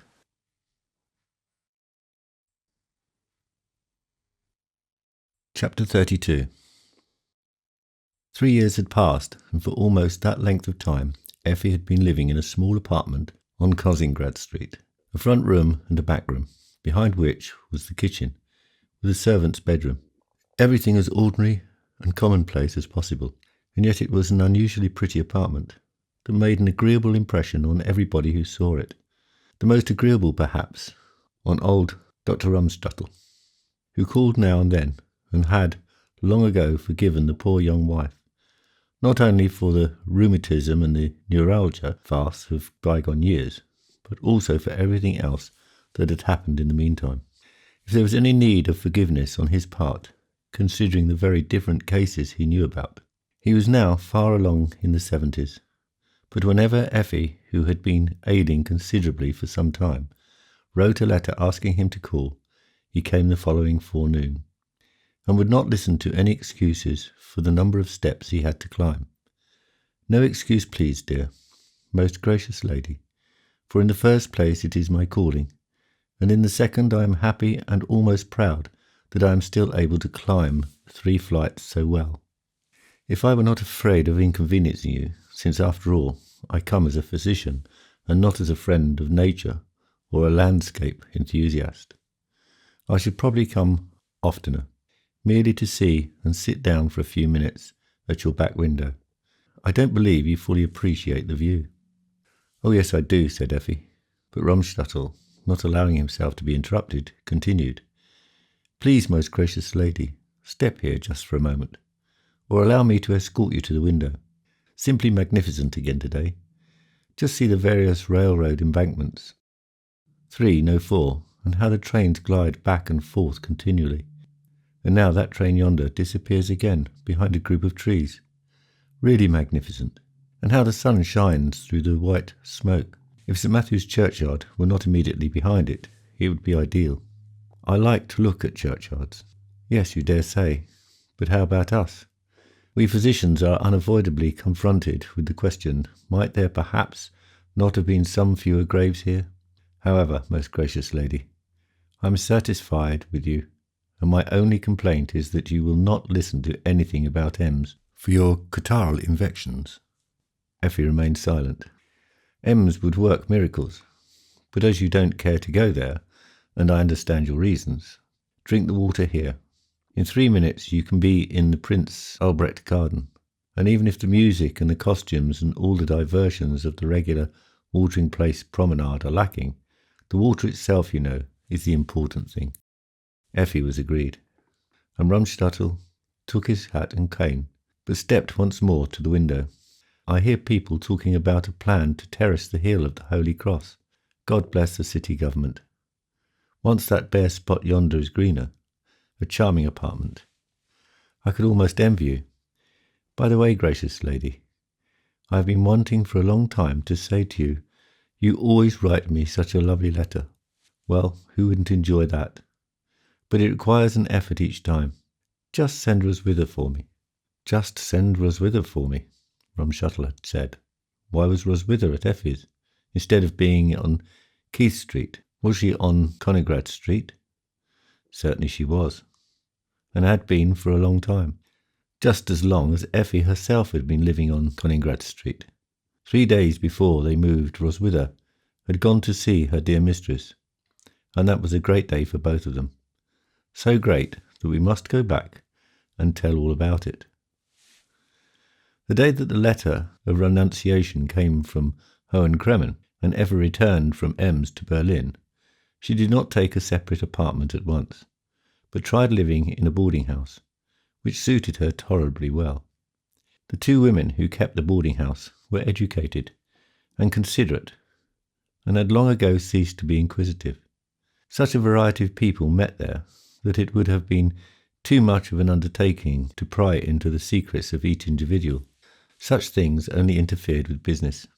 Effie, who still remembered the cross-questionings to which the eyes of Mrs. Zwicker had subjected her, was very agreeably impressed with the reserve of the boarding-house keepers. But after 2 weeks had passed, she felt plainly that she could not well endure the prevailing atmosphere of the place, either the physical or the moral. There were usually 7 patrons at the table.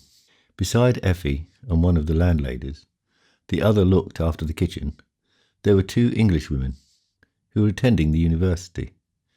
A noblewoman from Saxony, a very pretty Galician Jewess, whose real occupation nobody knew, and a precentor's daughter from Polzin in Pomerania, who wished to become a painter. That was a bad combination, and the attempts of each to show her superiority to the others were unrefreshing. Remarkable to relate, the Englishwomen were not absolutely the worst offenders, but competed for the palm that the girl from Polzin, who was filled with the highest regard for her mission as a painter. Nevertheless, Effie, who assumed a passive attitude, could have withstood the pressure of this intellectual atmosphere if it had not been combined with the air of the boarding-house.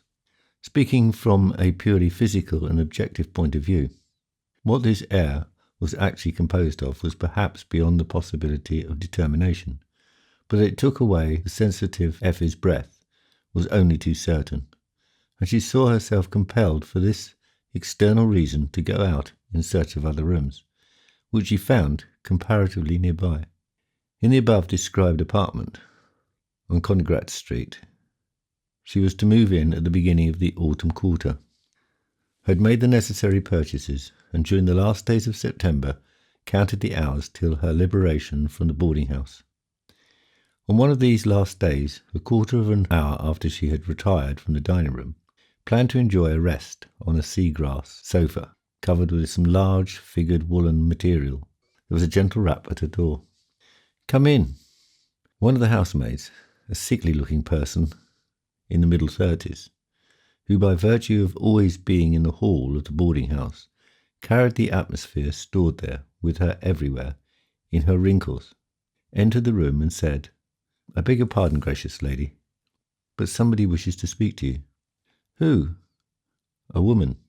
"Did she tell you her name?" "Yes, Roswitha." Before Effie had hardly heard this name, she shook off her drowsiness, sprang up, ran out into the corridor, grasped Roswitha with both hands, and drew her into her room. "Roswitha, you! Oh, what a joy! What do you bring? Something good, of course.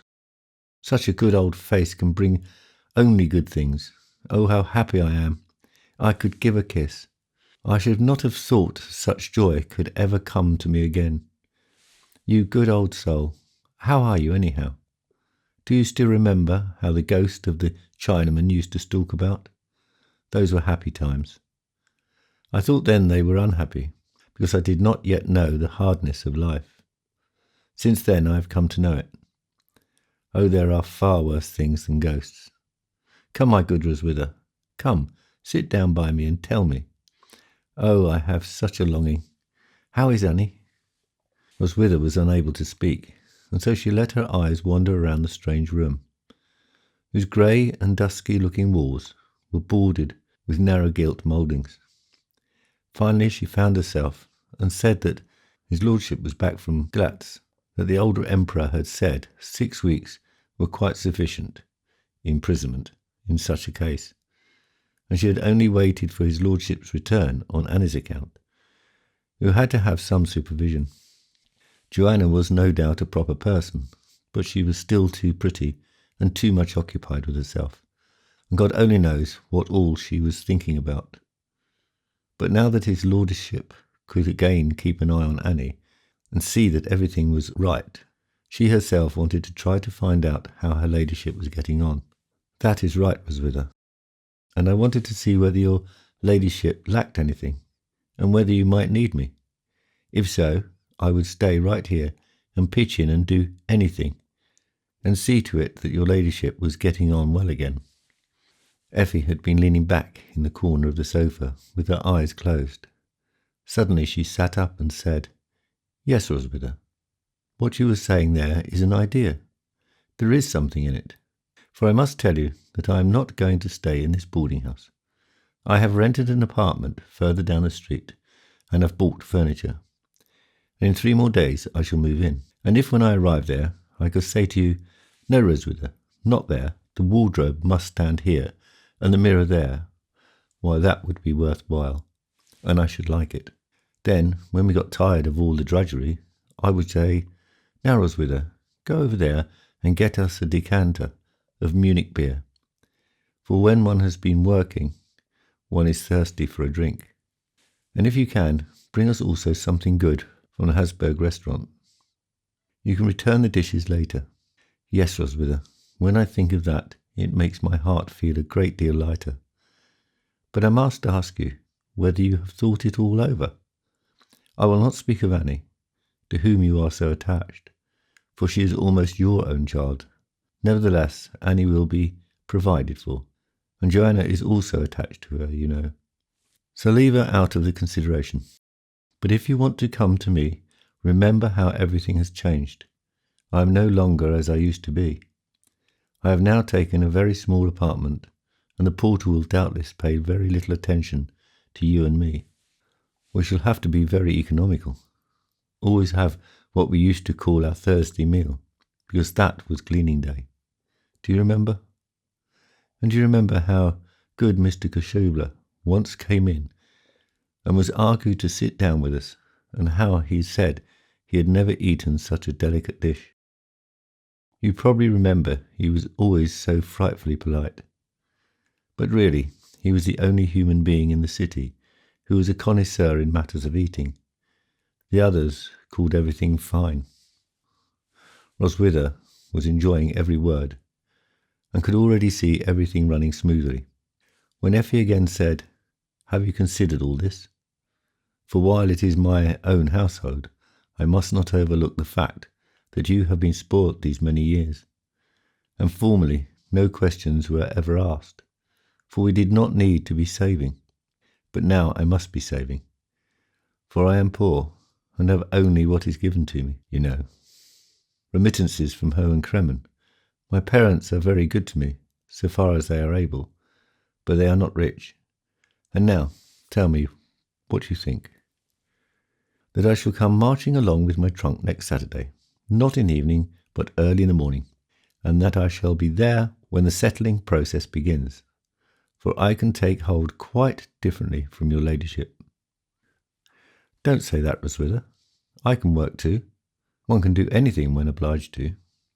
And then your ladyship doesn't need to worry about me, as though I might think. That is not good enough for Roswitha.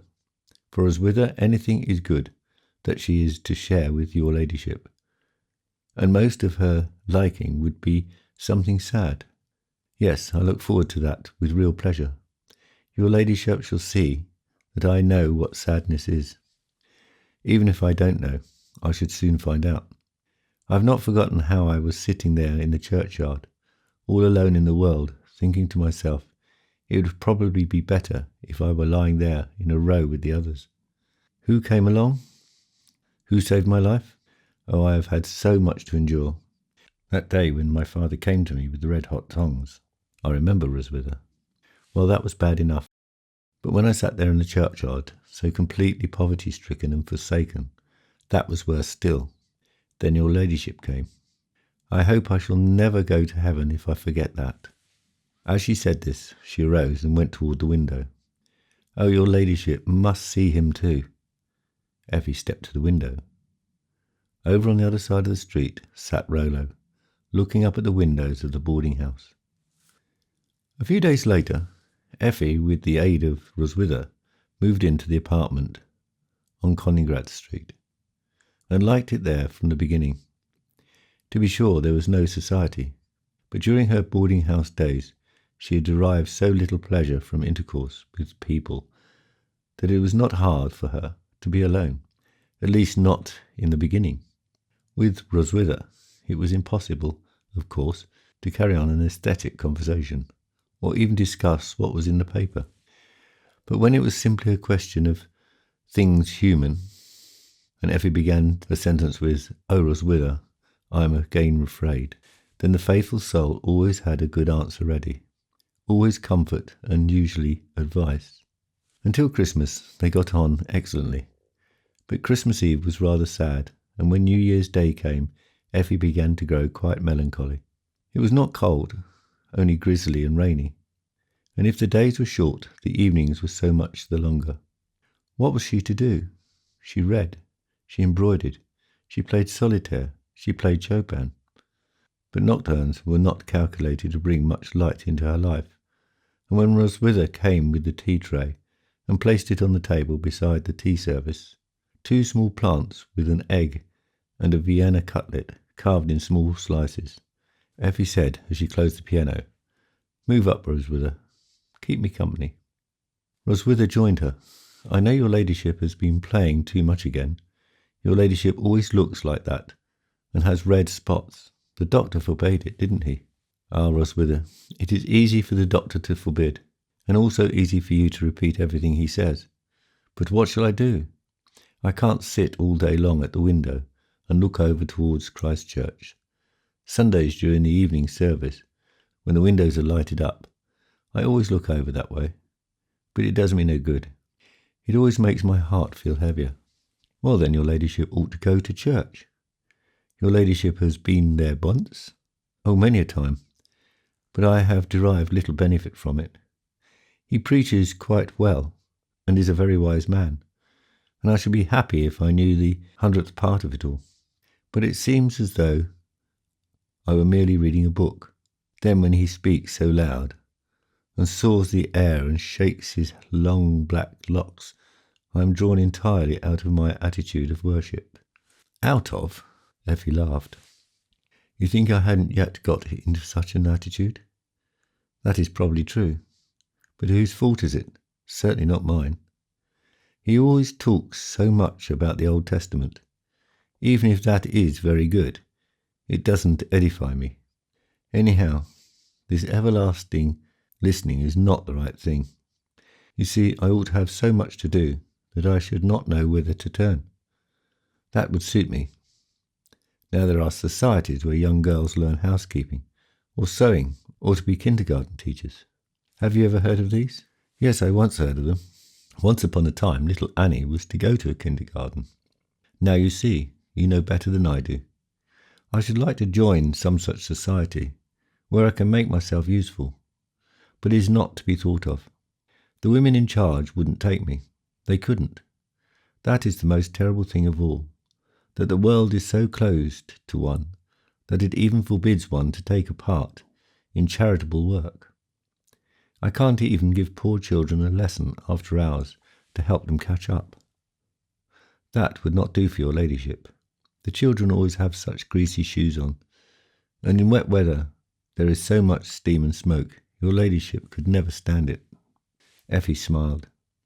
You are probably right, Roswitha, but it is a bad sign that you should be right, and it shows me that I still have too much of the old Effie in me, and that I am still too well off. Roswitha would not agree to that. Anybody as good as your ladyship can't be too well off. Now you must not always play such sad music. Sometimes I think all will be well yet. Something will surely turn up. And something did turn up. Effie desired to become a painter, in spite of the precentor's daughter from Poltzin, whose conceit as an artist she still remembered as exceedingly disagreeable, although she laughed about the plan herself because she was conscious she would never rise above the lowest grade of dilettantism. Nevertheless, she went at her work with zest, because she at least had an occupation, and that, too, one after her own heart, because it was quiet and peaceful. She applied for instruction to a very old professor of painting, who was well informed concerning the Brandenburg aristocracy, and was at the same time very pious, so that Effie seemed to be his heart's delight from the outset. He probably thought here was a soul to be saved, and so he received her with extraordinary friendliness, as though she had been his daughter. This made Effie very happy, and the day of her first painting lesson marked for her a turning point towards the good. Her poor life was now no longer so poor, and Roswitha was triumphant when she saw that she had been right and something had turned up after all. Thus things went on for considerably over a year. Coming again in contact with people made Effie happy, but it also created within her the desire to renew and extend associations. Longing for her in Kremen came over her at times, with the force of a true passion, and she longed still more passionately to see Annie. After all, she was her child. And when she began to turn this thought over in her mind, and at the same time recalled that Miss Tripoli had once said to wit, "The world is so small that one could be certain of coming suddenly upon some old acquaintance in Central Africa," she had a reason for being surprised that she had never met Annie. But a time finally arrived when a change was to occur. She was coming from a painting lesson, close by the zoological garden, and near the station stepped into a horse car. It was very hot, and it did her good to see the lowered curtains blown out and the back of the strong current of air passing through the car. She leaned back in the corner towards the front platform and was studying several pictures of blue tufted and tousled sofas on a stained window pane, when the car began to move more slowly, and she saw 3 school children spring up with school bags on their backs and little pointed hats on their heads. 2 of them were blonde and merry, the third brunette and serious. This one was Annie. Effie was badly startled, and thought of a meeting with the child, for which she had so often longed, filled her now with dreadful fright. What was to be done? With quick determination she opened the door to the front of the platform, on which nobody was standing but the driver, whom she asked to let her get off in front of the next station. "It is forbidden, young lady," said the driver. But she gave him a coin and looked at him so appealingly that the good-natured man changed his mind and mumbled to himself, "I really am not supposed to, but perhaps once will not matter." When the car stopped, he took out the lattice, and Effie sprang off. She was still greatly excited when she reached the house. "Just think, Roswitha, I have seen Annie." Then she told of the meeting in the tram-car. Roswitha was displeased that the mother and daughter had not been rejoiced to see each other again, and was very hard to convince that it would not have looked well in the presence of so many people. Then Effie had to tell how Annie looked, and when she had done so, with motherly pride, Roswitha said, "Yes, she is what one might call half and half. Her pretty features, and if I may be permitted to say, a strange look, she gets from her mother, but her seriousness is exactly her father. When I come to think of it, she is more like his lordship." "Thank God," said Effie. "Now, your ladyship, there is some question about that. No doubt there is many a person who would take the side of the mother. Do you think so, Roswitha? I don't." Oh, I am not so easily fooled. I think your ladyship knows very well, too, how matters really stand and what the men like best." "Oh, don't speak of that, Roswitha." The conversation ended here and was never afterward resumed. But even though Effie avoided speaking to Roswitha about Annie, down deep in her heart she was unable to get over the meeting, and suffered from the thought of having fled from her own child. It troubled her till she was ashamed, and a desire to meet Annie grew till it became pathological. It was not possible to write to Innstetten and ask his permission. She was fully conscious of her guilt. Indeed, she nurtured the sense of it with almost zealous care. But on the other hand, at the same time that she was conscious of guilt, she was also filled with a certain spirit of rebellion against Innstetten. She said to herself he was right again and again, and yet in the end he was wrong. All had happened so long before a new life had begun. He might have let it die. Instead, poor Krampus died. No, it would not do to write to Innstetten. But she wanted to see Annie and speak to her and press her to her heart. And after she had thought it over for days, she was firmly convinced as to the best way to go about it. The very next morning she carefully put on a decent black dress and set out for Unter to Linden, to call on the minister's wife. She sent in her card with nothing on it but Effi von Innstetten, nie von Briest. Everything else was left out, even Baroness. When the manservant returned, he said, "Her Excellency begs you to enter."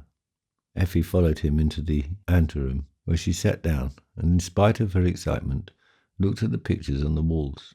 First of all, there was Guido Reni Aurora, while opposite it hung English etchings of pictures by Benjamin West, made by the well-known Quintant process.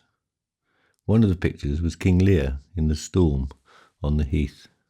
Effie had hardly finished looking at the pictures when the door of the adjoining room opened, and a tall, slender woman of unmistakable prepossessing appearance stepped forward, the one who had come to request a favour of her, and held out her hand.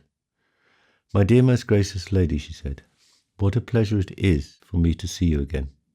As she said this, she walked towards the sofa and sat down, drawing Effie to a seat beside her. Effie was touched by the goodness of heart revealed in every word and movement. Not a trace of haughtiness or reproach, only beautiful human sympathy. "In what way can I be of service to you?" asked the minister's wife.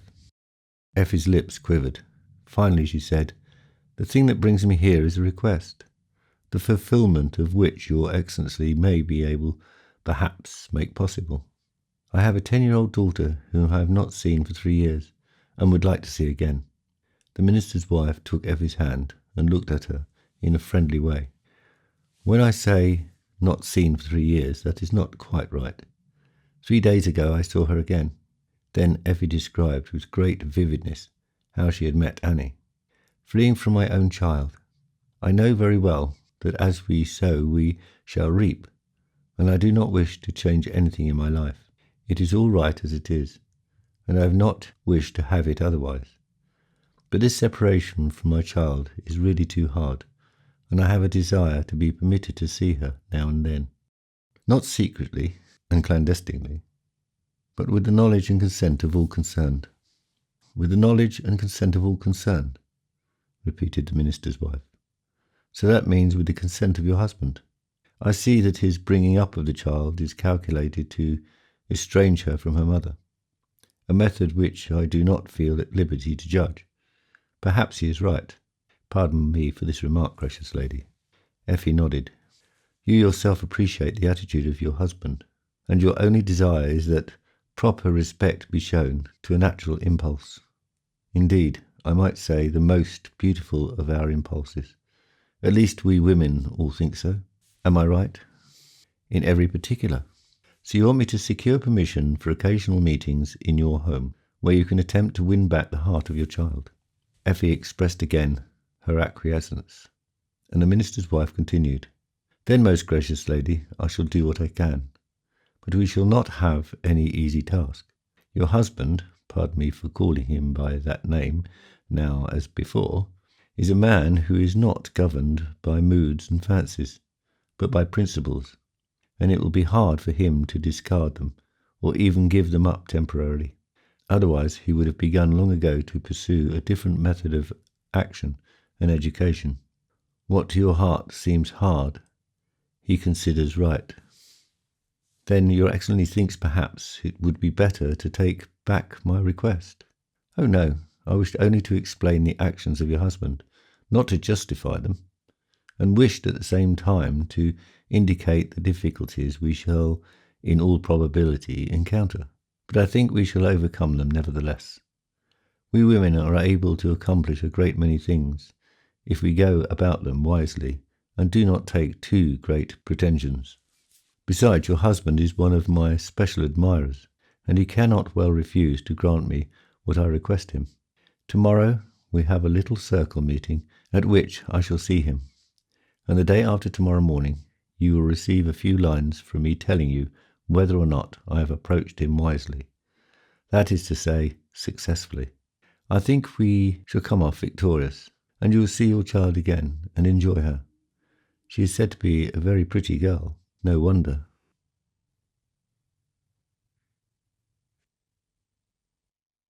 Chapter 33. 2 days later, the promised lines arrived, and Effie read, I am glad, dear gracious lady, to be able to give you news. Everything turned out as desired. Your husband is too much a man of the world to refuse a lady a request that she makes of him. But I must not keep from you the fact that I saw plainly his consent was not in accord with what he considers wise and right. But let us not pick faults where we ought to be glad. We have arranged that Annie is to come some time on Monday, and may good fortune attend your meeting. It was the postman's second round that Effie received these lines, and it would presumably be less than 2 hours till Annie appeared. That was a short time, and yet too long.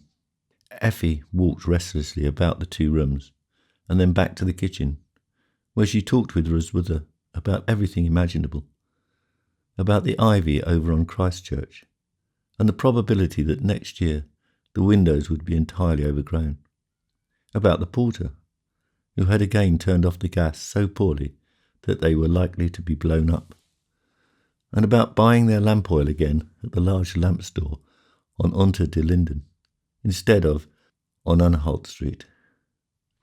She talked about everything imaginable except Annie, because she wished to keep down the fear lurking in her soul, in spite of the letter from the minister's wife, or perhaps because of it. Finally, at noon, the bell was rung timidly, and Roswitha went to look out through the peephole. Sure enough, it was Annie. Roswitha gave the child a kiss, but said nothing, and led her very quietly, as though someone were ill in the house, from the corridor into the back room, and then to the door opening into the front room. With these words she left the child and returned to the kitchen, for she did not wish to be in the way. Effie was standing at the other end of the room, with her back against the post of the mirror, when the child entered. Annie! But Annie stood still by the half-open door, partly out of embarrassment, but partly on purpose.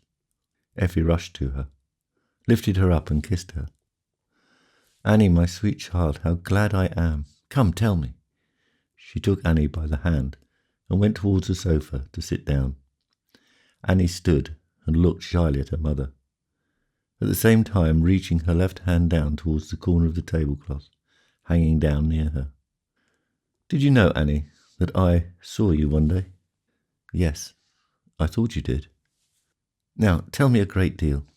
How tall you have grown. And that is the scar there. Roswitha told me all about it. You were always so wild and hoydenish in your playing. You get that from your mother. She was the same way. And at school, I fancy you are always at the head. You look to me as though you ought to be a model pupil, and always bring home the best marks. I have heard also that Miss von Welderstadt praises you. That is right. I was likewise ambitious, but I had no such good school. Mythology was always my best study. In what are you best? I don't know. Oh, you know well enough. Pupils always know that. In what do you have the best marks? In religion. Now, you see, you do know after all. Well, that is very fine. I was not so good in it, but it was probably due to the instruction. We had only a young man licensed to preach. We too. Has he gone away? Annie nodded. Why did he leave? I don't know. Now we have a preacher again. And you all love him dearly? Yes. And 2 of the girls in the highest class are going to change their religion. Oh, I understand. That's fine. And how is Joanna? Joanna brought me to the door of the house. Why didn't you bring her up with you? She said she would rather stay downstairs and wait over at the church. And you are to meet her there? Yes. Well, I hope she will not get impatient. There is a little front yard over there, and the windows are half overgrown with ivy, as though it were an old church. But I should not like to keep her waiting. Oh, I see. You are very considerate, and I presume I ought to be glad of it. We need only to make the proper division of the time. Tell me, how is Rollo? Rollo is very well, but Papa says he is getting so lazy. He lies in the sun all the time. That I can readily believe. He was that way when you were quite small. And now, Annie, today we have just seen each other, you know. Will you visit me often? Oh, certainly, if I'm allowed to. We can take a walk in the Prince Albrecht garden. Oh, certainly, if I'm allowed to. Or we may go to Schilling's and eat ice cream, pineapple or vanilla ice cream. I always liked vanilla best. Oh, certainly, if I'm allowed to.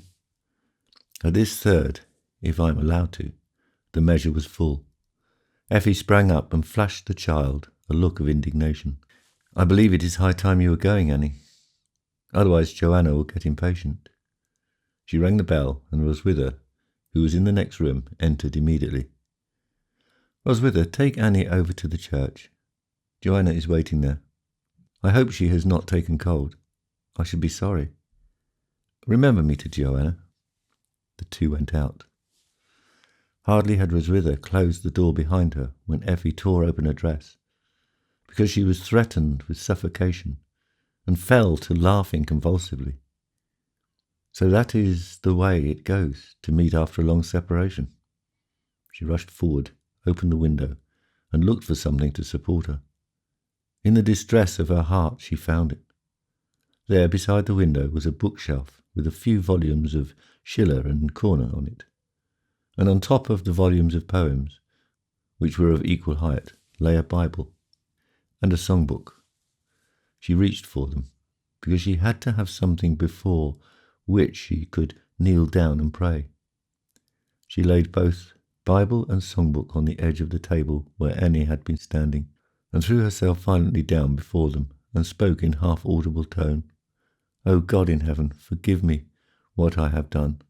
I was a child. No, I was not a child. I was old enough to know what I was doing. I did know, too. And I will not minimize my guilt. But this is too much. This action of the child is not the work of my God, who would punish me. It is the work of him and him alone. I thought he had a noble heart, and have always felt small beside him. But now I know that it is he who is small. And because he is small, he is cruel. Everything that is small is cruel. He taught the child to say that. He always was a schoolmaster. Krampus called him one, scoffingly at the time, but he was right. Oh, certainly, if I am allowed to. You don't have to be allowed to. I don't want you any more. I hate you both, even my own child. Too much is too much. He was ambitious, but nothing more. Honour, honour, honour. And then he shot the poor fellow whom I never even loved, and whom I had forgotten because I didn't love him. It was all stupidity in the first place, but then came blood and murder, with me to blame. And now he sends me the child, because he cannot refuse a minister's wife anything. And before he sends the child, he trains it like a parrot and teaches it the phrase, if I am allowed to. I am disgusted at what I did, but the thing that disgusts me most is your virtue. Away with you. I must live, but I doubt if I will live long. When Rosrudder came back, Effi lay on the floor, seemingly lifeless, with her face turned away.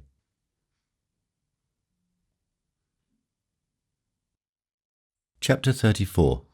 Rumshuttle was called and pronounced Effi's condition serious. He saw that the hectic flush he had noticed for over a year was more pronounced than ever, and what was worse, she showed the first symptoms of nervous fever. But his quiet, friendly manner, to which he had added a dash of humour, did Effi good, and she was calm so long as Rumshuttle was with her. When he left, Roswitha accompanied him as far as the outer hall and said, "My, how I am scared.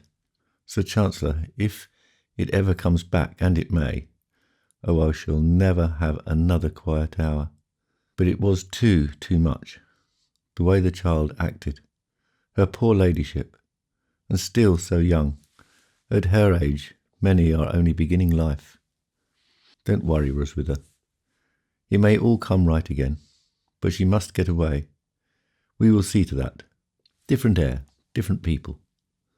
2 days later, there arrived in Hohenkremmen a letter which ran, "Most gracious lady, my long-standing friendly relations to the houses of Briest and Belling, and above all the hearty love I cherish for your daughter, will justify these lines. Things cannot go on any longer as they are.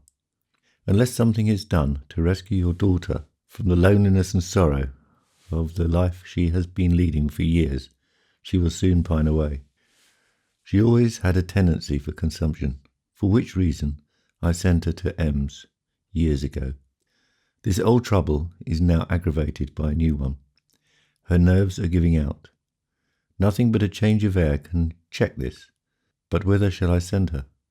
It would not be hard to make a proper choice among the watering places of Silesia. Salzbrunn is good, and Renert still better, on account of the nervous consumption. But no place except Hohenkremmen will do, for, most gracious lady, air alone cannot restore your daughter's health. She is pining away because she has nobody but Roswitha. The fidelity of a servant is beautiful, but parental love is better.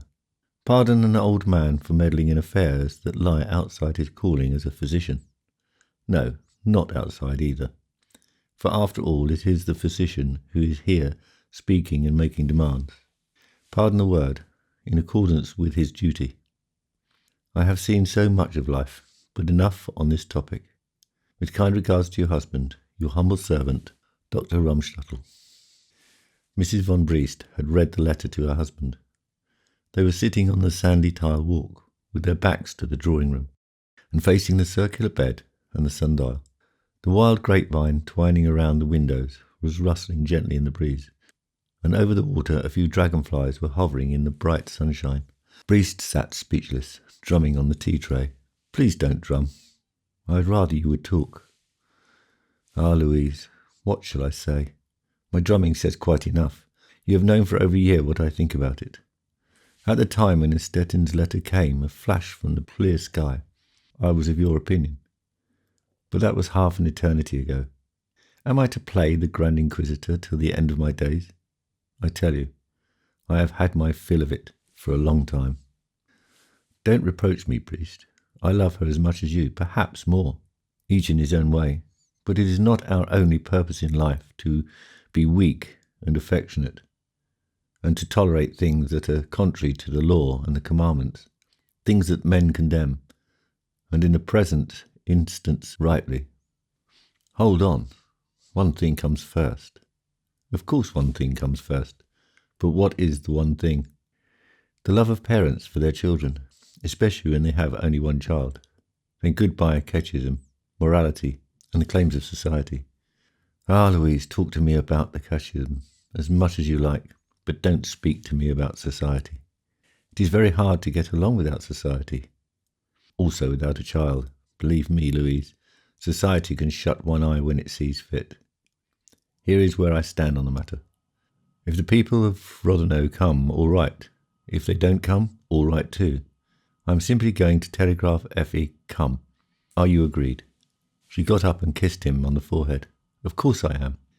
Only you must not find fault with me. An easy step it is not, and from now on our life will be different. I can stand it. There is a good rape crop, and in the autumn I can hunt an occasional hare. I still have a taste for red wine, and it will taste even better when we have the child back in our house. Now I am going to send the telegram. Effi had been in Hohen Cremmen for over 6 months. She occupied the 2 rooms on the second floor which she had formerly had when there for a visit. The larger one was furnished for her personally, and Roswitha slept in the other. What Romschuttel had expected from his sojourn, and the good that went with it, was realized, so far as it could be realized. The coughing diminished. The bitter expression that had robbed Effi's unusually kind face of a good part of its charm disappeared, and there came days when she could laugh again. About Kezin and everything back there little was said, with the single exception of Mrs. von Padden, and Geschubler, of course, for whom old Mr. von Briest had a very tender spot in his heart. This Alonso, this fastidious Spaniard, who harbours a Marambo, and brings up a Tripoli. Well, he must be a genius, and you can't make me believe he isn't. Then Effi had to yield and act for him the part of Geschubler, with hat in hand and endless bows of politeness. By virtue of her particular talent for mimicry, she could do the bows very well, although it went against the grain, because she always felt that it was an injustice to the dear, good man.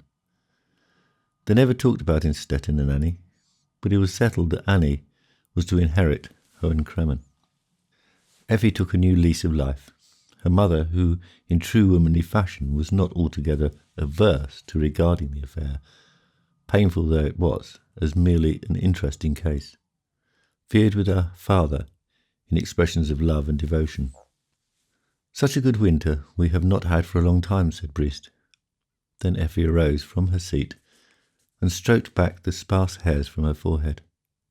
But beautiful as everything seemed, from the point of view of Effi's health, it was all illusion, for in reality the disease was gaining ground and quietly consuming her vitality.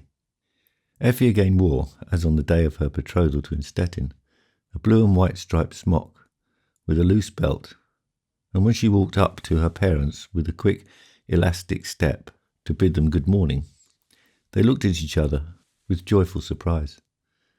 With joyful surprise, and yet at the same time with sadness, for they could not fail to see that it was not the freshness of youth, but a transformation that gave her slender form and beaming eyes this peculiar appearance.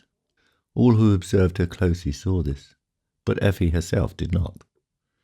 Her whole attention was engaged by the happy feeling at being back in this place, to her so charmingly peaceful and living reconciled with those whom she had always loved and who had always loved her, even during the years of her misery and exile. She busied herself with all sorts of things about the house and attended to the decorations and the little improvements in the household. Her appreciation of the beautiful enabled her always to make the right choice. Reading and above all study of the arts she had given up entirely. I have had so much of it that I am happy to be able to lay my hands in my lap. Besides, it doubtless reminded her too much of her days of sadness. She cultivated instead the art of contemplating nature with calmness and delight, and when the leaves fell from the plane trees, or the sunbeams glistened on the ice of the little pond, or the first crocuses blossomed in the circular pond, still half in the grip of winter, it did her good, and she could gaze on all these things for hours, forgetting what life had denied her, or to be more accurate, what she had robbed herself of. Callers were not altogether a minus quantity. Not everybody shunned her, but her chief associates were the families at the schoolhouse and the parsonage. It made little difference that the Janky daughters had left home. There could have been no very cordial friendship with them, anyhow. But she found a better friend than ever in old Mr. Janky himself, who considered not only all of Swedish Pomerania, but also the Kesin region as Scandinavian outposts, and was always asking questions about them. Why, Janky, we had a steamer, and as I wrote you, I believe, or perhaps I have told you, I came very near going over to Wisby. Just think, I almost went to Wisby. It is comical, but I can say almost without reference to many things in my life. A pity, said Janky. Yes, indeed, a pity. But I actually did make a tour of Rügen. You would have enjoyed that, Janky. Just think. Arconia with its great camping place of the Wends. That is said still to be visible. I myself did not go there. But not very far away is the Hertha Lake, with white and yellow water lilies. The place made one think a great deal of your Hertha.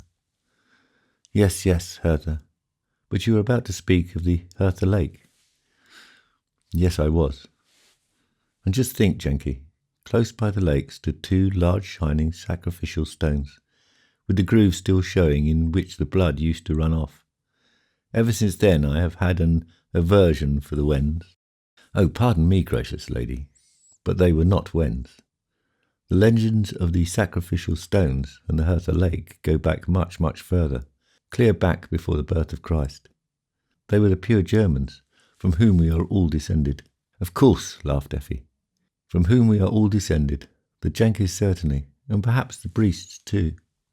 Then she dropped the subject of Rogan and the Hertha Lake, and asked about his grandchildren, and which of them he liked best, Berthas or Herthas. Indeed, Effi was on a very friendly footing with Janky, but in spite of his intimate relation to Hertha Lake, Scandinavia and Wisby, he was also a simple man, and so the lonely young woman could not fail to value her chats with Nymir much higher. In the autumn, so long as promenades in the park were possible, she had an abundance of these chats. But with the beginning of winter came an interruption for several months, because she did not like to go to the parsonage. Mrs. Nymir had always been a very disagreeable woman, but she pitched her voice higher than ever now, in spite of the fact that in the opinion of the parish, she herself was not altogether above reproach. The situation remained the same throughout the winter, much to Effi's sorrow. But at the beginning of April, when the bushes showed a fringe of green and the park paths dried off, the walks were resumed. Once, when they were sauntering along, they heard a cuckoo in the distance, and Effi began to count to see how many times it called. She was leaning on Nymir's arm. Suddenly she said, "The cuckoo is calling yonder, but I don't want to consult him about the length of my life. Tell me, friend, what do you think of life?" "Ah, dear Effi, you must not lay such doctor's questions before me. You must apply to the philosopher or offer a prize to a faculty. What do I think of life? Much and little. Sometimes it is very much, and sometimes very little." "That is right, friend. I like that. I don't need to know any more." As she said this, they came to the swing. She sprang to it, as nimble as her earliest childhood days, and before the old man who watched her could recover from his fright, she crouched down between the two ropes and set the swing in motion by skillfully lifting and dropping of the weight of her body. In a few seconds she was flying through the air.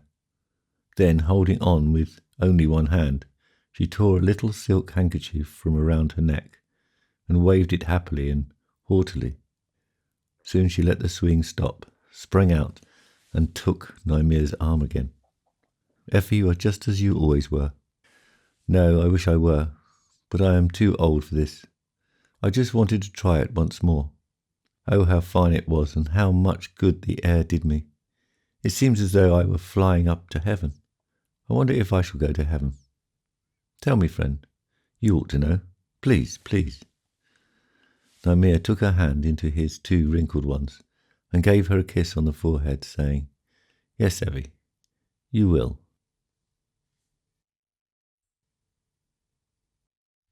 Chapter 35.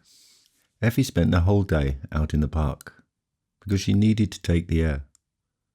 Old Dr. Weizsäck of Friesack approved of it, but in his instructions gave her too much liberty to do what she liked, and during the cold days in May she took a severe cold.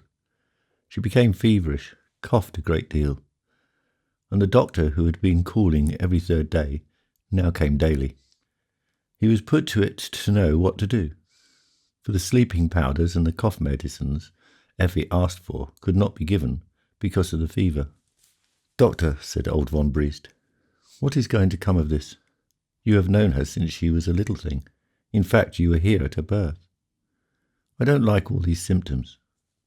Her noticeable falling away, the red spots, and the gleam of her eyes when she suddenly turns to me with a pleading look. What do you think it will amount to? Must she die? Weizsäck shook his head gravely. I will not say that, von Briest, but I don't like the way her fever keeps up. However, we shall bring it down soon, for she must go to Switzerland or Mentone, for pure air and agreeable surroundings. That will make her forget the past. Leith! Yes, Leith, smiled Weizsäck. It's a pity that while the ancient Swedes, the Greeks, were leaving us the name, they did not leave us also the spring itself, or at least the formula for it. Waters are imitated now, you know. My Weizsäck, what a business we could build up here if we could only start such a sanatorium. Weizsäck, the spring of the forgetfulness. Well, let us try the Riviera for the present. Mentone is the Riviera, is it not? To be sure. The price of grain is low just now, but what must be, must be. I shall talk with my wife about it. That he did, and his wife consented immediately, influenced in part by her own ardent desire to see the South, particularly since she had felt like one retired from the world. But Effie would not listen to it. How good you are to me, and I am selfish enough to accept the sacrifice if I thought it would do any good, but I am certain it would only harm me. You try to make yourself think that, Effie. No, I have become so irritable that everything annoys me. Not here at home, for you humour me and clear everything out of my way. But when travelling, that is impossible. The disagreeable element cannot be eliminated so easily. It begins with the conductor and ends with the waiter. Even when I merely think of their self-satisfied countenance, my temperature runs right up. No, keep me here. I don't care to leave Hohenkremmen any more. My place is here. The heliotrope round the sundial is dearer to me than Mentone. After this conversation, the plan was dropped, and in spite of the great benefit Weizsäck had expected from the Riviera, he said, we must respect these wishes, for they are not mere whims. Such patients have a very fine sense, and know with remarkable certainty what is good for them and what is not. What Mrs. Effi has said about the conductor and the waiter is really quite correct, and there is no air without healing power enough to counterbalance hotel annoyances, if one is at all affected by them. So let us keep her here. If that is not the best thing, it is certainly not the worst. This proved to be true. Effie got better, gained a little in weight. Old von Briest belonged to the weight fanatics, and lost much of her irritability. But her need for fresh air kept growing steadily, and even when the west wind blew and the sky was overcast with grey clouds, she spent many hours out of doors. On such day she would usually go out into the fields or the marsh, often as far as 2 miles, and when she grew tired would sit down on the hurdle fence, where, lost in dreams, she would watch the ranunculi and the red sorrel waving in the wind. "You go out so much alone," said Mrs. von Briest. "Among our people you are safe, but there are so many strange vagabonds prowling around."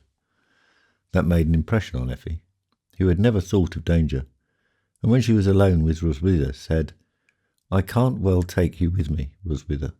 You are too fat and no longer sure-footed." "Oh, your ladyship, it is hardly yet as bad as that. Why, I could still be married." "Of course," laughed Effie. "One is never too old for that. But let me tell you, Roswitha, if I had a dog to accompany me, Papa's hunting dog has no attachment for me. Hunting dogs are so stupid. And he never stirs till the hunter or the gardener takes the gun from the rack. I often have to think of Rollo." "True," said Roswitha. "They have nothing like Rollo here. But I don't mean anything against here. Hermann Kremen is very good." 3 or 4 days after this conversation between Effie and Roswitha, Innstetten entered his office an hour earlier than usual. The morning sun, which shone very brightly, had wakened him, and as he had doubtlessly felt he could not go back to sleep again, he had got out of bed to take up a piece of work that had long been waiting to be attended to. At 8:15 he rang. Joanna brought the breakfast tray, on which, beside the morning papers, there were 2 letters. He glanced at the addresses and recognised by the handwriting that one was from the minister, but the other? The postmark could not be read plainly, and the address, Baron von Innstetten, Esquire, showed a happy lack of familiarity with the customary use of titles. In keeping with this was the very primitive character of the writing, but the address was remarkably accurate. W. Keith Street, 1C, 3rd story. Innstetten was enough of an official to open first the letter from His Excellency. "Dear Innstetten, I am happy to be able to announce to you that His Majesty has deigned to sign your appointment, and I congratulate you sincerely." Innstetten was pleased at the friendly lines from the minister, almost more than at the appointment itself. For since the morning in Kesin, when Krampus had bidden him farewell with that look which still haunted him, he had grown somewhat sceptical of such things as climbing higher on the ladder. Since then he had measured with a different measure, and viewed things in a different light. Distinction, what did that amount to in the end? As the days passed by with less and less joy for him, he more than once recalled a half-forgotten minister's anecdote from the time of the elder Ladenburg, who, upon receiving the order of the Red Eagle, for which he had long been waiting, threw it down in a rage and exclaimed, "Lie there till you turn black." It probably did turn into a black one subsequently, but many days too late, and certainly without real satisfaction for the receiver. Everything that is to give us pleasure must come at the right time and in the right circumstances, for what delights us today may be valueless tomorrow. Innstetten felt this deeply, and as certainly as he had formerly laid store by honours and distinctions coming from his highest superiors, just so certainly was he now firmly convinced that the glittering appearance of things amounted to but little, and that what is called happiness, if it existed at all, is something other than this appearance. Happiness is, if I am right, lies in 2 things: being exactly where one belongs, but what official can say that of himself, and especially performing comfortably and most commonplace functions, that is, getting enough sleep and not having new boots that pinch. When the 720 minutes of the 12-hour pass without any special annoyance, that can be called a happy day. Innstetten was today in the mood for such gloomy reflections. When he took up the second letter and read it, he ran his hand over his forehead, with the painful feeling that there is such a thing as happiness, that he had once possessed it, but had lost it, and could never again recover it. Joanna entered and announced Privy Councillor Wollensdorf, who was already standing on the threshold, and said, "Congratulations, Innstetten. I believe you mean what you say. The others will be vexed, however. However, you are surely not going to be pessimistic at the moment like this." "No, the graciousness of His Majesty makes me feel ashamed. and the friendly feeling of the minister, to whom I owe all this, almost more. But I have forgotten how to rejoice. If I said that to anyone but you, my words would be considered empty phrases. But you understand me. Just look around you, how empty and deserted everything is. When Joanna comes in, a so-called jewel, she startles me and frightens me. The stage entry, continued Innstetten, imitating Joanna's pose, the half-comical shapeliness of her bust, which comes forward claiming special attention, whether of mankind or me, I don't know. All this strikes me as so sad and pitiable, and if it were not so ridiculous, it might drive me to suicide. Dear Innstetten, you are going to assume the duties of a permanent secretary in this frame of mind? Oh, bah, how can I help it? Read these lines I have just received. Volsdorf took the second letter with the illegible postmark and was amused at the esquire, and stepped to the window that he might read more easily. Gracious sir, I suppose you will be surprised that I am writing to you, but it is about Rollo. Little Annie told us last year Rollo was so lazy now, but that doesn't matter here. He can be as lazy as he likes here. The lazier, the better. And her ladyship would like it so much. She always says, when she walks upon the marsh or over the fields, I am really afraid was with her, because I am so alone, but who is there to accompany me? Rollo, oh yes, he would do. He bears no grudge against me either. That is the advantage that animals do not trouble themselves so much about such things. These are her ladyship's words, and I will say nothing further, and merely ask your lordship to remember me to my little Annie. Also, Joanna, from your faithful, most obedient servant, Roswitha Gellenbergen. Well, said Wollensdorf, as he folded the letter again, she is ahead of us. I think so too. This is also the reason why everything else seems so doubtful to you. You are right. It has been going through my head for a long time, and these simple words with their intended or perhaps unattended complaint have put me completely beside myself again. It has been troubling me for over a year, and I should like to get clear out of here. Nothing pleases me any more. The more distinctions I receive, the more I feel that it is all vanity. My life is bungled, and so I have thought to myself I ought to have nothing more to do with strivings and vanities, and ought to be able to employ my pedagogical inclinations, which after all are my characteristic quality, as a superintendent of public morals. It would not be anything new. If the plan were feasible, I should merely become a very famous character, such as Dr. Wichen of the Ruhrhaus in Hamburg. For example, that man of miracles who tamed all criminals with his glance and his piety. There is something to be said against that. It would be possible. No, it is not possible either, nor even that. Absolutely, every avenue is closed to me. How could I touch the soul of a murderer? To do that, one must be intact himself, and if one no longer is, but has a like spot on his own hands, then he must at least be able to play the crazy penitent before his conferrers, who are to be converted, and entertain them with a scene of gigantic contrition. Volsdorf nodded. Now you see, you agree, but I can't do any of these things any more. I can no longer play the man in the hair shirt, let alone the dervish or the fakir, who dances himself to death in the midst of his self-accusations. And inasmuch as all such things are impossible, I have puzzled out as the best thing for me to go away from here and off to the coal-black fellows who know nothing of culture and honour. Those fortunate creatures, for culture and honour and such rubbish are to blame for all my trouble. We don't do such things out of passion, which might be an acceptable excuse. We do them for the sake of mere notions, and then the one fellow collapses, and latter the other collapses too, only in a worse way. Oh, phew, Innstetten, those are whims, mere fancies. Go to Africa. What does that mean? It will do for a lieutenant who is in debt, but a man like you?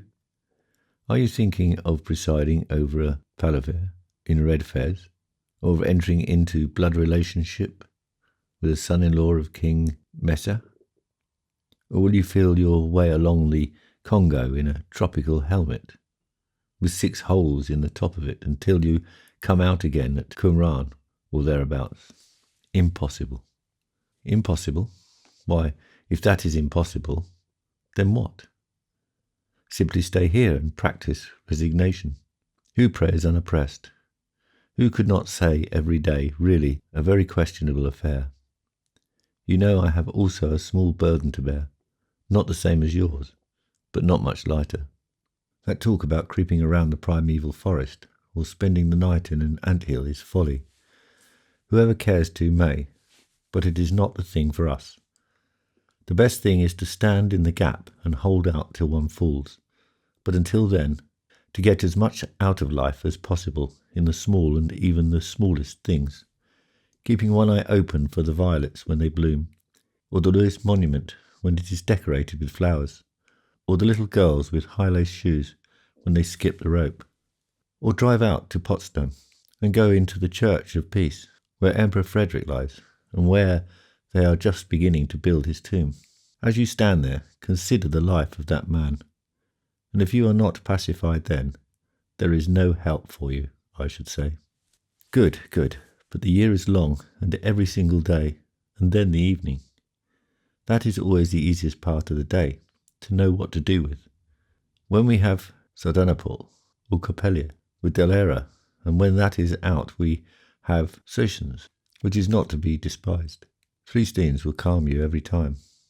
There are always many, a great many others, who are in exactly the same general situation as we are. And one of them, who had had a great deal of misfortune, once said to me, "Believe me, Volsdorf, we cannot get along without forced work." The man who said it was an architect, and must have known about it. His statement is correct. Never a day passes but I am reminded of the false work. After Voldersdorf had thus expressed himself, he took his hat and came. During these words, Innstetten may have recalled his own earlier remarks about little happiness, for he nodded his head, half agreeing, and smiling to himself. "Where are you going now, Voldersdorf?" "It is too early yet for the ministry. I am not going there at all today.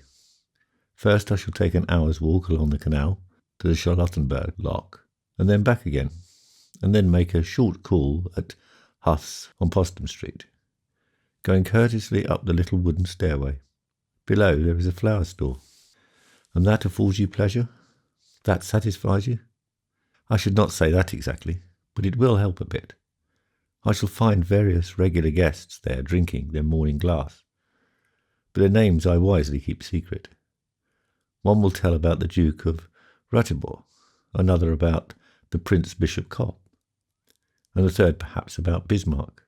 There is always a little something to be learnt. 3/4 of what is said is inaccurate, but if it is only witty, I do not waste much time criticising it, and always listen gratefully. With that, he went out.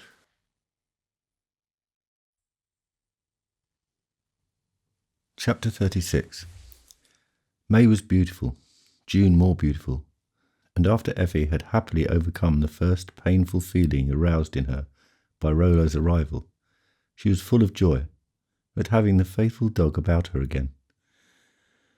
Roswitha was praised, and old von Briest launched forth into words of recognition for Innstetten, who he said was a cavalier, never petty, but always stout-hearted. What a pity that the stupid affair had to come between them. As a matter of fact, they were a model couple. The only one who remained calm during the welcoming scene was Rollo himself, who either had no appreciation of time or considered the separation as an irregularity which was now simply removed. The fact that he had grown old also had something to do with it, no doubt. He remained sparing with his demonstrations of affection, as he had been with his evidence of joy during the welcoming scene. But he had grown in fidelity, if such a thing were possible. He never left the side of his mistress, The hunting dog he treated benevolently, but as being of a lower order. At night he lay on the rush mat before Effi's door. In the morning, when breakfast was served out of doors by the sundial, he was always quiet, always sleepy, and only when Effi arose from the breakfast table and walked towards the hall to take her straw hat and umbrella from the rack, did his youth return.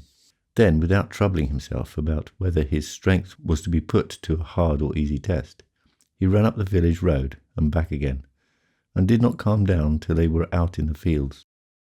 Effi, who cared more for fresh air than for landscape beauty, avoided the little patches of forest, and usually kept to the main road, which at first was bordered with very old elms, and then, where the turnpike began, with poplars. This road led to the railway station about an hour's walk away. She enjoyed everything, breathing in with delight the fragrance wafted to her from the rape and the clover fields, or watching the soaring of the larks and counting the dew-wells and the troughs to which the cattle went to drink. She could hear a soft ringing of bells that made her feel as though she must close her eyes and pass away in sweet forgetfulness. Near the station, close by the turnpike, lay a road roller. This was her daily resting place, from which she could observe what took place on the railroad. Trains came and went, and sometimes she could see 2 columns of smoke, which for a moment seemed to blend into one and then separated, one going to the right, the other to the left, till they disappeared behind the village and the grove. Rollo sat beside her, sharing her lunch, and when he had caught the last bite, he would run like mad along some ploughed furrow, doubtless to show his gratitude, and stop only when a pair of pheasants, scared from their nest, flew up from a neighbouring furrow close by him. "How beautiful this summer is! A year ago, dear mamma, I should not have thought I could ever again be so happy," said Effi every day as she walked with her mother around the pond, or picked an early apple from a tree and bit into it vigorously, for she had beautiful teeth. Mrs. von Briest would stroke her hand and say, "Just wait till you are well again, Effi. Quite well, and then we shall find happiness. Not that of the past, but a new kind. Thank God, there are several kinds of happiness, and you shall see, we shall find something for you. You are so good. Really, I have changed your lives and made you prematurely old. Oh, my dear Effi, don't speak of it. I thought the same about it when the change came. Now I know that our quiet is better than the noise and loud turmoil of earlier years. If you keep on as you are, we can go away yet. When Wiseoak proposed Mentone, you were ill and irritable, and because you were ill, you were right in saying what you did about conductors and waiters. When you have steadier nerves again, you can stand that. You will no longer be offended, but will laugh at the grand manners and the curled hair. Then the blue sea and the white sails and the rocks all overgrown with red cactus. I have never seen them, to be sure, but that is how I imagine them. I should like to become acquainted with them." Thus the summer went by, and the meteoric showers were also past. During these evenings, Effi had sat at her window till after midnight, and yet never grew tired of watching. I always was a weak Christian, but I wonder whether we ever came from up there, and whether, when all is over here, we shall return to our heavenly home, to the stars above, or further beyond. I don't know, and I don't care to know. I just have the longing. Poor Effi. She had looked up at the wonders of the sky and thought about them too long, with the result that the night air and the fog rising from the pond made her so ill she had to stay in bed again. When Wiseoak was summoned and had examined her, he took Briest aside and said, "No more hope. Be prepared for an early end." What he said was only too true, and a few days later, comparatively early in the evening, it was not yet 10 o'clock, Roswitha came downstairs and said to Mrs. von Briest, "Most gracious lady, her ladyship upstairs is very ill. She talks continually to herself, in a soft voice, and sometimes it seems as though she were praying, but she says she is not. And I don't know, it seems to me as though the end might come any hour." Does she wish to speak to me? She hasn't said so, but I believe she does. You know how she is. She doesn't want to disturb you and make you anxious. But I think it would be well. All right, Roswitha, I will come. Before the clock began to strike, Mrs. von Briest mounted the stairway and entered Effi's room. Effi lay on a reclining chair near the open window. Mrs. von Briest drew up a small black chair with 3 gilt spindles in its ebony back, took Effi's hand and said, "How are you, Effi? Roswitha says you are feverish." Oh, Roswitha worries so much about everything. I could see by her look she thought I was dying. Well, I don't know. She thinks everybody ought to be as much worried as she is. Are you so calm about dying, dear Effi? Entirely calm, Mama. Aren't you deceiving yourself? Everybody clings to life, especially the young, and you are still so young, dear Effi. Effi remained silent for a while. Then she said, "You know, I haven't read much." Stettin was often surprised at it, and he didn't like it. This was the first time she had mentioned Stettin's name, and it made a deep impression on her mother, and showed clearly that the end was come. "But I thought," said Mrs. von Briest, "you were going to tell me something." "Yes, I was, because you spoke of my still being so young." "Certainly I am still young, but that makes no difference. During our happy days, Stettin used to read aloud to me in the evening. He had very good books, and in one of them there was a story about a man who had been called away from a merry table. The following morning he asked how it had been after he left. Somebody answered, 'Oh, there were all sorts of things, but you really didn't miss anything.' You see, Mama, these words have impressed themselves upon my memory. It doesn't signify very much if one is called away from the table a little early." Mrs. von Briest remained silent.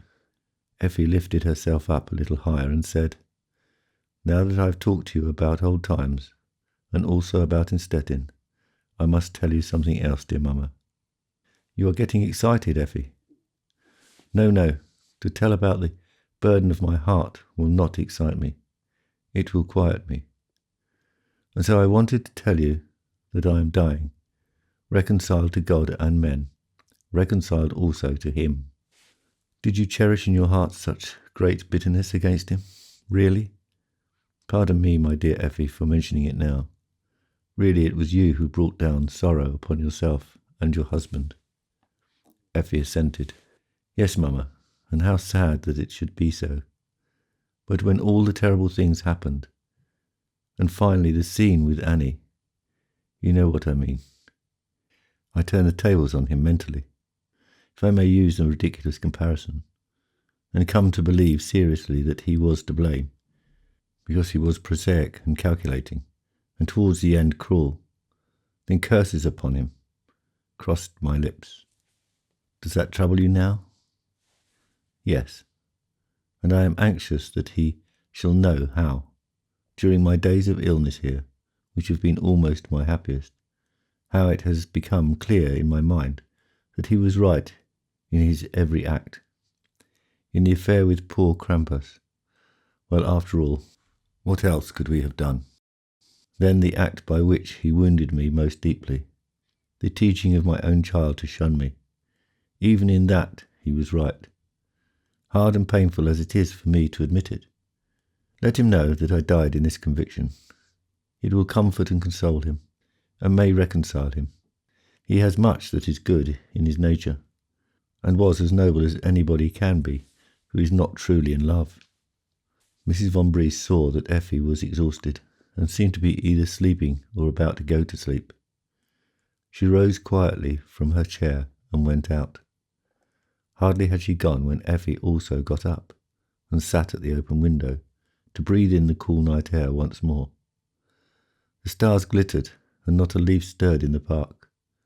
But the longer she listened, the more plainly she again heard something. Like soft rain falling on the plane trees, a feeling of liberation came over her. Rest, rest.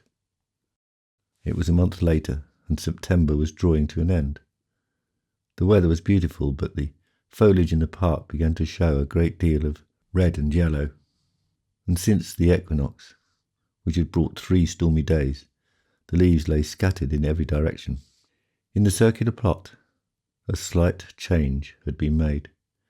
The sundial was gone, and in its place, where it stood, there lay, since yesterday, a white marble slab, with nothing on it but Effi Briest. And across beneath, this had been M's last request. I should like to have back my old name on my stone. I brought no honour to the other. This had been promised her. The marble slab had arrived and been placed in position yesterday, and Briest and his wife were sitting in view of it, looking at it and the heliotrope, which had been spared, and which now bordered the stone. Rollo lay beside them, with his head on his paws. Wilkie, whose spats were growing wider and wider, brought the breakfast and the mail, and old Mrs. von Briest said, "Wilkie, order the little carriage. I'm going to drive across country with my wife." Mrs. von Briest had meanwhile poured the coffee and was looking at the circle and its flower bed. "See, Briest, Rollo is lying by the stone again. He's really taking it harder than we. He won't eat any more either." "Well, Louise, it is the brute creature. That is just what I have always said. We don't amount to as much as we think. But here we always talk about instinct. In the end, I think it is best." "Don't speak that way. When you begin to philosophize, don't take offence, Briest. You show your incompetence. You have a good understanding, but you can't tackle such questions." "That's true. And if it is absolutely necessary to discuss questions, there are entirely different ones, Briest. And I can tell you that not a day passes since the poor child has been lying here, but such questions press themselves on me." "What questions?" "Whether, after all, we are perhaps not to blame." "Nonsense, Louise. What do you mean?" "Whether we ought not to have disciplined her differently. You and I particularly. For Nymir is only a cipher. He leaves everything in doubt. And then, Briest, sorry as I am, your continual use of ambiguous expressions. And finally, here I accuse myself too, for I do not desire to come off innocent in this matter. I wonder if she was not too young, perhaps." Rollo, who awoke at these words, shook his head gravely, and Briest said calmly, "Oh, Louise, don't. That is too wide a field."